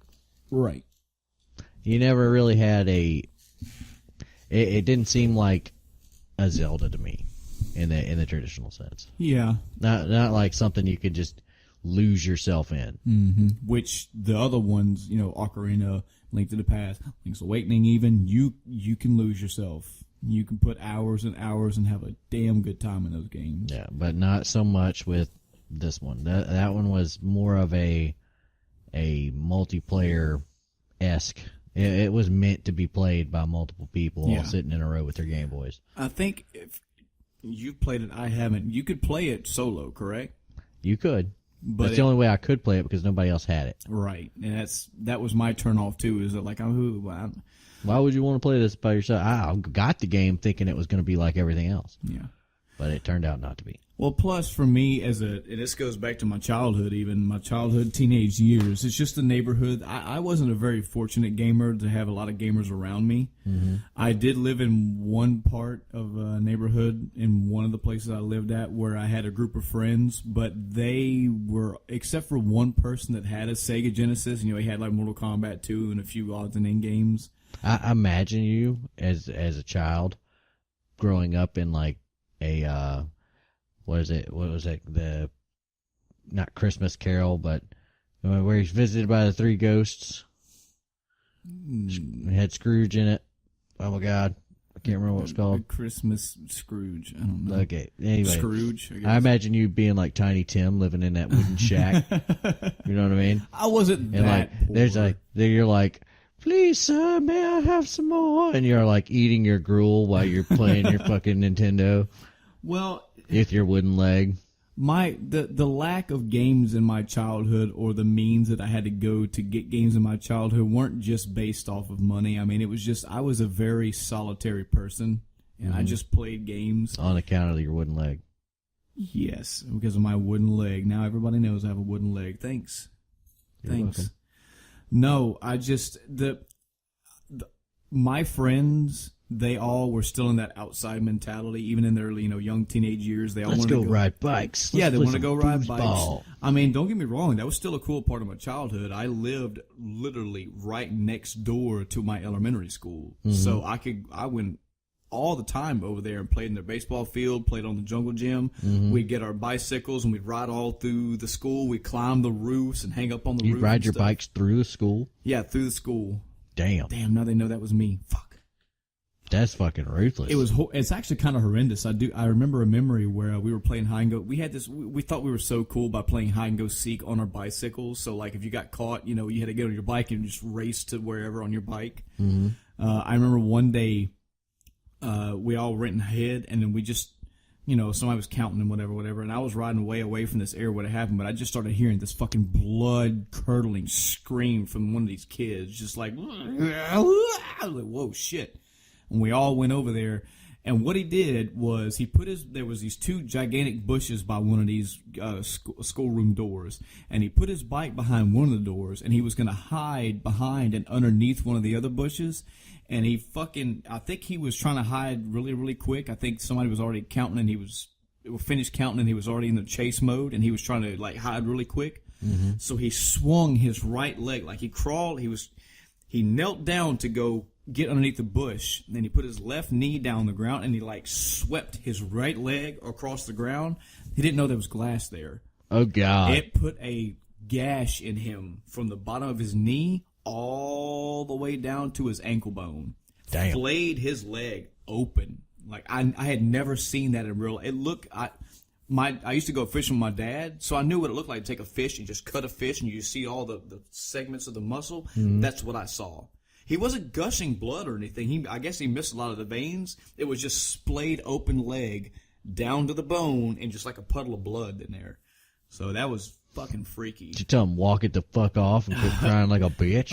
No. The guy who I went and hung out at his house, the guy that had the Sega, I think his dad, I want to say his dad worked for the hospital in like the ambulance department or something like that. Mm-hmm. So of course they went and grabbed him, and he brought his car down, and they took him to the hospital. It was fucking freaky for a bunch of, kids, very young teenager kids to see. Damn. But a lot of my friends were all outdoorsy, and I couldn't, despite of how fun games were, I could go have fun with them, but then trying to bring them into the house to play games, it never really worked. They played more, Mortal Kombat 2 here and there, but I never had that childhood where it's like, hey, man, all right, cool. So we play some baseball in the field. Cool. Hey, come over to my house and come play this. Yeah. And plus, I didn't have a bunch of multiplayer games anyways, but hey, come play like Ninja Turtles. Nobody wanted to sit around playing games Exactly. back then. So a lot of people. That's not what the Q kids did. So for those of you that had those childhoods where you had a big neighborhood, a lot of friends, and you led a cool multiplayer life, I didn't really have that. Now, when I went to visit my grandmother, I met the friends that had the 64. Nintendo 64 has 4 controllers, so I got to play with 2 friends, and that's where my GoldenEye and Star Fox and Mario Kart multiplayer life came from. But I don't have that typical Street Fighter. Hey, we came over all the time and competed. That Tecmo Super Bowl multiplayer life. Yeah. So me playing a game like Zelda, it's the same way. I played single player games and had fun with it. And I can get lost in the single player world. When I saw 4 Swords, I got the concept. It was easy to understand. But again, nobody ever told me that you could play that game solo. I should have known that. Like, why would Nintendo ever make a game that was strictly forced you to play 4 players? But I just saw it and I was like, I don't have a man. I was kind of, I don't have friends. Nobody gonna play this with me. Yeah, it was barely playable. Yeah, single player. It was barely playable. But and I think there were actually some parts you couldn't get. Yeah, I imagine it was fun. I never played it though. Yeah, it wasn't. It was so jarring to have those mechanics. Like, okay, it takes 4 of us to lift this fucking block. Mm-hmm. Yeah. No, I don't. Why don't I just have that sword that lets me? I mean, that bracelet from Ocarina of Time that lets me lift gigantic fucking boulders. Yes. I could just use that. Oh, I can't. Okay. There's 2 other games we didn't talk about. I don't know if you played either one of them. Did you play the Oracle games? Oracle of Ages, Oracle of Seasons? No, I did not. Oh. Well, I mean, I did. I played through both of those just once a piece. Again, that really quick talk about this one. If you liked Link's Awakening, if you like Zelda period, and if you did like Link's Awakening, there's 2 more Link Awakening type games for you. Again, more of the same. You get more dungeons, more people, more weapons, more items. Cool stuff. Oh man, yeah. Speaking of other games that we haven't mentioned, there are 2. No, we're not. No, we're not. There are 2. No, we're not. Philips CDI versions of Zelda. No, we're not getting into that typical, let's talk about the shitty Zelda games. Those undisputed kings of shitty Zeldas. Have you played them? No. And neither have I. No. Moving on. Moving on. We don't want to talk about how bad of a decision that was. So another Game Boy type Zelda game. Did you ever play Minish Cap? I don't think you did. Minish Cap. Now, the cool thing about Minish Cap is, you know what? I think, didn't Capcom help make Oracles too, didn't they? Yeah. Yeah. Well, Capcom helped create some of the games for the Zelda franchise. They did the Oracle of Ages and Oracle of Seasons, and they did the Minish Cap. I believe this one was on the Game Boy Advance. Updated. Is that the one where he turns into a train? No, that would be Spirit Tracks. Ah. Yeah. No, Minish Cap was the one where he finds this little elf that can, he finds a hat that can let him turn into a small pint-sized character, and he can interact with smaller beings. He can also interact with bigger things in the world and move them around. Good game. I've played through that one a couple times. Really good graphics, really good mechanics, really good puzzles. Just an all-around good game. Worth a playthrough. I would tout that one more than I would, Twilight Princess. Maybe not as. I'd probably put Wind Waker a bit above it, but you can't go wrong playing it. Good game, solid playthrough. I never played Spirit Tracks. I don't know anything about it. I'm guessing you didn't either. Hopefully it's good to some degree because it's a Zelda game. I don't think it would ever come to. It's very, very different from what little bit I saw. Yeah, me too. It was. Yeah. So another one of those things where they're just experimenting with this shit and they need to stop. Mm-hmm. So the last one that I can think of, boy, I hope I'm not leaving one out. I really don't. I don't think I am. Is Skyward Sword, which I haven't played. It's in there on my shelf. I'll get to it. Nothing. When I say that I haven't played Metroid Other M because of the voice acting, that's a pretty hard nail in the coffin for me to not play that game. I will play it eventually. I'm not that hard of an ass, but I hear too many bad things about Skyward Sword that's why I haven't jumped on it. Same here. It's a Zelda game. I need to play it, but it looked different, and then I heard nothing but trash talk about it. Yeah. And so to me, that's it's just like, well, I know that Zelda's come in 2 varieties. the most awesome game you've ever played, and complete trash. Mm-hmm. So and there's only 2 for those, so this is the third. I don't think I don't believe it's that bad. I would hope that it's not that bad. I will say another reason why I haven't really got around to it is because I'm not that big on games that have a gimmick for a gimmick. Mm-hmm. And by this one, I mean the Wiimote controls. Yeah.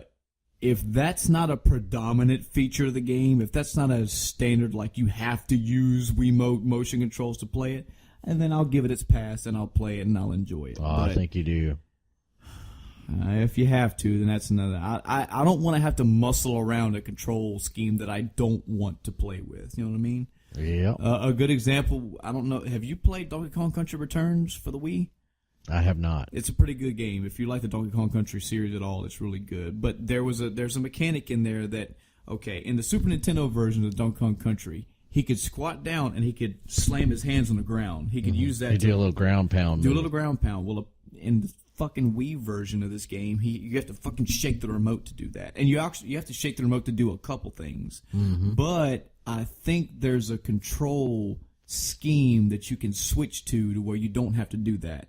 If Skyward Sword has something like that where I just don't have to use the motion controls, then it gets 2 more stars. But if I have to, I feel like I'm forcing myself to muscle through this shit to play the game. And I don't want that. I don't want that from a Zelda game. I just Nope. It shouldn't be a chore. Yeah. I just want to play I hate it when any game does that for any reason. Yeah. Where, I mean, like DS games do it. Nintendo's really bad about it. Mm-hmm. But they'll put, they'll put whatever it is, a little gimmick mechanic in there that they can. Yeah. To do stuff like that. And I'm glad that so far the Switch doesn't look like it's going to have a whole lot of gimmick mechanics. Yeah. I've only heard one bad thing about, gyro controls in it, but apparently that's only happened in 1 or 2 of the, 100, 150 something mini dungeons. Yeah. That's cool. That's a ratio I can totally live with. But if it's like, hey, there's 8 main dungeons in the game, and you need 4 this for of them every you fucking have room. to use this gyro. Thank you. Blech. So that's our talk for Zelda for today. The long and short of it is there are a shit ton of great games in this series and in this franchise. If you haven't played them, if you haven't played any Zelda, you owe it to yourself at a minimum to play Link to the Past and Ocarina of Time. But in all honesty, aside from the 2 CDI games that you'd actually have to go way the fuck out of your way to play anyway, and aside from, maybe Spirit Tracks, I think the rest of them are all solid, and Skyward Sword, because I haven't played Wind Waker. No, Wind Waker's good. All about swimming. You want to fight? Wind Let's Waker's fight. okay. I mean, now that right there goes back to what I was just saying. That does kind of make me a hypocrite because you do have to muscle through the fucking sailing. You do. But everything else around it is okay. Everything else was okay. Anything that was on land, yeah, thumbs up. Dungeons, good. Everything else, good. Just you got to sail quite a bit, folks. So be prepared for that. But yes, you owe it to yourself to play these Zelda games. They are awesome. Awesome stuff. Before we head out of here, do you want to take a couple questions? Sure. All right, cool. All right. First one's coming from a guy named Chris. Says, I'm debating on buying Zelda for the Wii U, which I own, instead of the Switch. Thoughts? Should I do it? Or should I wait, since I'll eventually buy a Switch? Well, if you're going to buy a Switch, you should buy it for the Switch, if that's your eventual plan. I would, like I said the other day, Wii U's didn't get bought by many people, so me and you were like the only 2 people in the universe that have one. So I'm planning on, sticking mine in a box and leaving it in the attic for 30 years until some collector comes and pays me, a king's ransom for it. But you can feel free to wear yours out playing Zelda on it if you want. Yeah. I kind of agree with him. I am not in the boat you're in. Adam is in the boat you're in. He owns a Wii U, and he has a choice. He could go out right now and go drop $65 and get Zelda Breath of the Wild. He could be playing it today. Yep. I do not have a Wii U, nor do I have a Switch yet. For you, from what I've heard, from what I've seen, I've actually seen gameplay footage of the Switch Breath of the Wild and the Wii U version side by side, and you can see the graphic limitations, but we're talking about the Wii U. Okay, we're not talking about the Switch versus the 64 or the Saturn or the PlayStation. It's not going to be. It's not going to be like, oh my god, I got the short end of the stick. You're going to be like, oh well. Okay. You're only missing maybe 1.2 teraflops. Oh god, teraflops. You're going to see if you put them side by side, you can see, okay, well, there's a lighting effect that I'm missing, or there's a shadow texture that's not quite the same, but it's the same fucking game. If you're not that person that's hard up to have the absolute newest graphics and has to have the top quality edge, and you already have a Wii U, as opposed to spending $380, just go spend the $65.70 and get Breath of the Wild for the Wii U. But he's already going to spend the money to buy the Switch, he says. Well, he said I'll eventually get. Who knows when I will eventually get a Switch, but the thing is, I don't have either right now. So, to me, I would say it depends on your timeline. If you are saving money or have money available and you feel like you're going to buy a Switch within the next month or two, sure. But if it's, you're pushing it down the line, you may be later this year or, longer than that before you get a Switch, dude, the game's out now. It is. You have access to play the game. It just really now. Depends on whether or not you're chomping at the bit to play this new Zelda, which you probably should be because it looks like it's pretty good. Yes. Yeah, we should talk a little bit more about this. I've been good. I haven't been watching gameplay. All I hear is my typical cast subscriptions and my typical YouTube channel people. Spoiler free. I've just listened to them talk about it, and I just hear the same thing echoed. That Nintendo's got it back. They're doing a good thing with Zelda. It's awesome. It's open world. Couple key points. One was, like I told you earlier, they have a couple little mini dungeons that use that gyro shit, and people say that's kind of grating, but that percentage. Oh God! Imagine what they do with the fucking Wii U. That percentage of dungeons and how many times you have to use that in comparison to every fucking thing else in that game, everything else outweighs it. So it's more like I don't give a fuck. I got past these 1 or 2 dungeons. I moved on with my life and enjoyed a 10 out of 10 game. So cool. This is something that was cool to me, is a lot of games talk about how their open world is straight open world. I don't know if I never read this press release or heard Nintendo say this, but apparently it was touted back in the day that in Breath of the Wild you could start the game and you could go all the way to the final fucking boss of the game. You could go to the last dungeon if you wanted to. Apparently you can do that.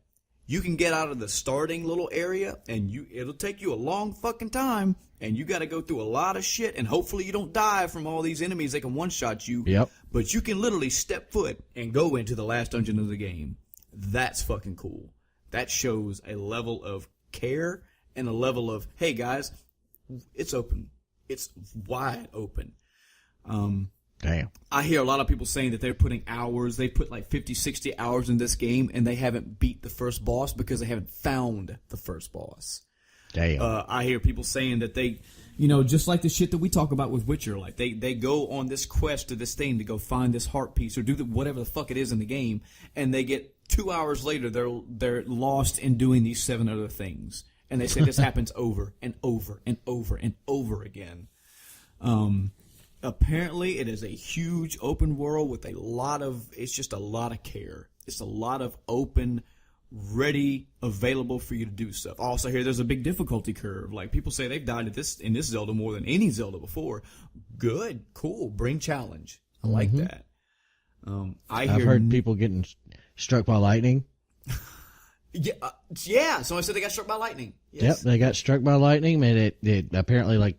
Something happens and like you see a thunderstorm and you got to take off like all your metal objects before the lightning hits you or something like that. Touches, just like we were talking about earlier. Little touches. I heard somebody saying that they went into this little moblin camp, and he was trying to pick this one guy out to fight him, and he got him off to the side to fight him, and apparently either.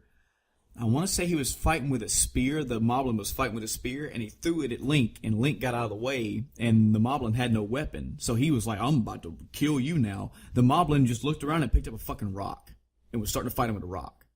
Like, that's That's cool. Yeah. That's little thinking things that just add to the game. So, I am not in the same boat as you, Chris. I don't have either one of these consoles. But here's my conundrum: is that apparently a Wii U is about $250. A Switch is $300. The game is still $65 either way. So, for me, if I have to put money down, I'm probably going to drop the extra $50 and just get a Switch and just get the damn game. I just don't have money right now to get either one. So, if I was in your boat with the madness that I want this game, I would get Zelda right now any fucking way you can get it. So, if you think you're going to buy a Switch in the next week or two, put it off. A month or two, I don't know. But more than 6-7 months, bruh, go get Breath of the Wild right now. Have fun with that game. Especially before everything happens to get spoiled for you, Jesus. But that won't take too much longer. Yeah, but I don't know. I also hear that there's so much shit in this game. I mean, it would take wiki pages out the yin-yang to spoil shit. There's just shit all over. This game is just, it is filled with stuff. Or they can just kill you in one sentence, like they did for me on, Metal Gear. What was the sentence? Oh, I don't know. Can you spoil it? This is kind of a spoiler right here. Spoiler? What sentence? Spoiler for Metal Gear what? Metal Gear, Phantom Pain. The Phantom Pain. Yeah, he remembers it. No, you don't have to say it. We don't have to spoil that either. So Adam was looking. We were actually having a Metal Gear discussion one day at work. We were talking about Metal Gear Solid stuff back and forth. Yep. And it just happened to be something needed to be explained. So I was like, okay, well, let me just pull up the Wikipedia on this real quick. And I just thumbed through it. 5 seconds later, I read the most devastating spoiler I was like, man, I couldn't possibly find anything earth-shattering. And before I realized what I had read, I was like, oh God. This is why it's a shame on us to have to, because this thing wasn't spoiled, right? It didn't have a spoiler tag. It wasn't blacked out, nothing. He was just reading. It's like, blah, blah, blah. Oh, by the way, ending of the game. Yeah, it's like everything else in the game in this context, now you can't go back. Yep. Yeah, and it was like, well, what? Yeah. Now, if it's a movie coming out, I've been trying this new thing where I go internet black for a movie. Like when Infinity War comes out, round about that time, I'll be off social media. I'm not looking at reading anything because I just want to watch it. It's kind of hard to do that for a game. Because a game, you have to get it when they get it, or try your best not to read shit, or hope that everybody has things not, spoiler tagged or whatever. But so yeah, that's our answer, buddy. I hope that helps. Next question comes from Greg. It says, "Hey guys, I want to hear about your favorite games you knew nothing about going into. By that, I mean anything obscure that Grandma bought you out of the discount bin, something you bought just because you liked the cover art." Something you just said, fuck it, I'll try this out, and it blew you away. Man, any games that you can remember where you were like... I remember one specifically. I've already told you about it. I got the original Suikoden out of a bargain bin. Oh, yeah, that's right. You sure did. I got the original Suikoden as a throwaway game. And it damn sure wasn't the cover art, because if you've ever seen the original Suikoden's cover art, it was atrocious. Yeah. I was like, what is this? And I looked at the back and I was like, I'll try this. Looks like an RPG.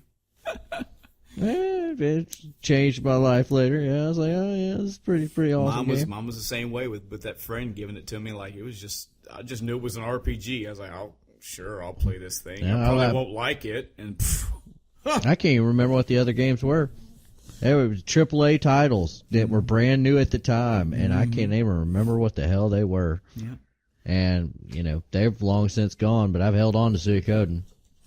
I remember one was, again, it was in that same scenario. It was Twisted Metal 2. I knew nothing about the Twisted Metal series at all. And I was like, all I gathered from the art and from what I heard, it was a racing kind of game, because I saw I associated vehicles with racing. Yeah. Oh, God. That's not what Twisted Metal 2 is about. Not at all. No, you have weapons on your vehicles, and you blow the fuck up out of everybody There is else. a race car. Yeah, there is a race car. That ain't what it's there for. I also the biggest part that really blew me away. The game itself was fun. What blew the game away for me was the endings. Oh yeah, Calypso is a motherfucker. I am Calypso. I am Calypso, and I thank you for playing Twisted Metal. Is that Sean Connery? That was Sean. That was my Sean Calypso. Sean Calypso. Just an example. Just one example. Spoilers. I think we're getting better at this. Yeah, a little bit. There's an ending in Twisted Metal 2. Really? So there's an ending in Twisted Metal 2.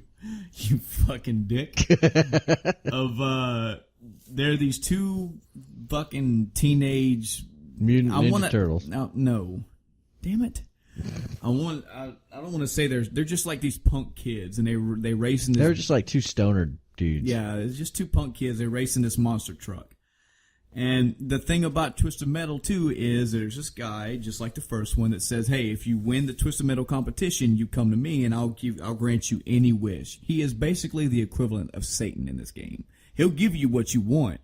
Oh, he will, but be careful what you wish for. If you ever played Corrupt-A-Wish. Yes, this is what it's like. Be careful what you wish for, definitely. So these two kids, they win the race, and they meet Calypso on top of this skyscraper. And he's like, well, you've won the tournament. What is your wish? And they go, hey, we thought about this for a while, Calypso. We want the ability to fly. And he goes, well, granted. And they're like, oh, cool. All right, man, let's go. Yeah, man, let's go. And they go running off the roof of the skyscraper. Edge of the skyscraper. They go running, and they go, yeah! And they jump off the edge. And they start falling. They're like, wait a minute. This ain't right. What's going on? Ah! And they smack on the floor, dead. And it pans back up to the roof. And Calypso's like, what a shame. And he holds up 2 airplane tickets. Too bad these airplane tickets aren't non-refundable. I am Calypso. Oh. Yeah. There are multiple endings in that game. Oh, yeah. There's always something terrible. Yeah. But the gameplay, that's not to take away from the gameplay. It's action combat. You're in a car. You're strapped with some type of vehicle, some type of special weapon. And there's 7 other racers out there, and you got to go through different parts of the world and kill them. Also, destructible environments were in that game, too. Yeah. You can knock down the Statue of Liberty. The Eiffel Tower. Yep. Leaning Tower, I think, too, was in there. There were all that. kinds of little things that you could There's a fucking giant glacier that you ride on top of that it slowly melts as you fucking are on it. Yeah. It's a good game. Oh, man. Can you think of any other ones that are something that you didn't know nothing about or that kind of took you by surprise and then blew you away? Well, pretty much every game I ever played. No. That really helps. Good. There were a lot of games like back in the SNES days where I would just pull them out of a bargain bin and snatch them up. Yeah, Final Fantasy was another one for me. Cheap. Yeah, I got a couple of the Final Fantasies. Mm-hmm. Stuff like that. I pulled them out and I was like, "Well, what is this?" I've never played anything like this before, and it was like Street Fighter. Mm-hmm. I pulled that out of a bargain bin. Didn't know nothing about the fighting. Didn't know nothing about fighting games. I played it a couple of times, and I really wasn't that into it. Mm-hmm. The first couple of times I played it, I played it, and then I met some kids down the street that wanted to play, and they heard I had Street Fighter, so I brought it over to their house, and we just kept playing it. Yep. And then he started being the guy that got all the games before I did, because I was like, okay, well, this one game, it's kind of cool. I kind of like it. It's all right. Mm-hmm. But they were like obsessed with this fucking game. Yeah. And I was like, they were like, let me borrow it. And I was like, yeah, go ahead. What do you got? What are you gonna let me borrow? I could think of a couple other ones. I remember Earthworm Jim. I don't even know why I picked that game up, but man, so much fun with Earthworm Jim. And I remember, I hope this podcast reaches these two dudes, but those two guys that I told you about, I played games with at my grandmother's house. Mm-hmm. We had rented Earthworm Jim 2 one night. Oh, yeah? And I don't know, have you played through Earthworm Jim 2 by chance? I have played through the first one, but not the second one. There's a level in this game called Puppy Love. So if anybody out there that hears that name and to play this game, you know what I'm talking about. Let me try to lay this out for you. So you're on a side-scrolling area, and on the left is the enemy, Psychro. He's a psychotic crow. You get it? He takes bombs, or he's actually taking puppies from this mad puppy villain type deal of the game. Mm-hmm. This dog has two personalities. He's this really cool little quiet puppy, but if you piss him off, he gets really big and mutated and fucking mauls you to death. Yeah. So he's on the right side of the board, and he's over a doghouse with a funnel. Okay, and you're Earthworm Jim in the middle with this big, like, bouncy cushion. And on the left side, Psychro is taking his puppies and is throwing them across the board. So Jim has to take the marshmallow thing and catch it and bounce the puppies across the board to go into the funnel, so you're helping the dog catch his babies. Yeah. So, I mean, you get the mechanic of it. He starts throwing two at a time. He throws two and then waits, and so you got to bounce back and forth, and there's there's timing to it. You're scrambling like Sylvester the cat. Exactly. Yeah. Well, or the way you beat the Tom level, and Jerry. Yes, the way you beat the level is eventually, who knows why, Psychro pulls out a bomb and throws it, and when Jim bounces the bomb into the funnel, the dog goes, "Oh shit!" and takes the bomb out and throws it back at Psychro. Psychro ducks into his little house, and the fucking bomb goes off, and you hear "Brack!" and fucking feathers fly everywhere. Me and these two dudes, we laughed, and we were laughing so hard. I woke my grandmother up. She came in there and she's like, "What's Zoe yelling?" We were, tears, red face, dying laughter. I will never forget that about that game. Damn. Another one was Mario RPG. Even though I played Mario games and even though I knew what Mario games were, I was not prepared for how awesome that game was, because you didn't get Mario with that game. You got an RPG, and it did it so well. Yep. So well. Great music, great story, great characters. Everybody wants Gino back. I want Gino back. Really great game. Blew me away. You got any other ones? Can you think of any other ones? Not off the top of my head. Let's see. That's coming to mind. Yeah, it's a rough one to just spit out off the hip. I think from now on we'll probably screen these things. Yeah, we'll both. I kept these a secret just to see how we wanted to do it, and we'll probably screen the questions better between us, and we'll have a better formulated answer for you as best we can. Anyway, we don't like doing homework around here. Nope. So that's why we're doing a podcast instead of inventing the cure for cancer. Yeah. Definitely thank you both for the questions. We definitely appreciate it. That's probably going to do it for us for episode 3 of The End of Time. I want to thank you two again for bringing the questions. Thank you for everybody right now that's listening and stuck through this podcast. Oh boy, I'm looking at the time now and it's going to be a long one, but hey, it's a Zelda episode, folks. We got to put some time into it when we talk about probably one of the most predominant best franchises out there in gaming, period, you know? Yeah. You can find us on the Facebook page where we share this at. Please, if you have any comments, questions, suggestions, leave us something there on the page. You can send us messages through there if you like. Make sure you're following the channel for the latest updates. Yeah. You can find us on Twitter. We got a Twitter. You can tweet at us there. Send us your comments, questions, suggestions there. You can also email us at endoftimecast@gmail.com. That's endoftimecast@gmail.com. No crazy spelling needed. Just put that in there and send us your questions, comments, concerns, anything. You got any questions for us? Anything you want us to list? Any things you want us to talk about? Some gripes, complaints? We'll take it all. We don't home. I wanted to add also, most people, most casts and channels and whatnot, they have a way to physically mail people things. We don't have a P.O. box set up right now. That's probably a little bit down the ways for us. If for whatever reason you do want to send us anything, you can message us on the page, or you can message me or Adam if you find us. We'll let you know where to send something if you do want to send something. For now, that's not a big thing. The only thing we ask of you guys is you just please help us share. Put the word out there. We try to make the SoundCloud a bit easier to find us, so hopefully now you should be able to tell anybody to just go to SoundCloud and look for End of Time. You can also just link the Facebook page or link the Twitter or just link the podcast in general itself. So that's going to be it for End of Time Cast. Thanks again for listening, and we will see you. We have another episode planned for very soon. We got a topic ready to go. Hopefully my mic. Oh yeah. God.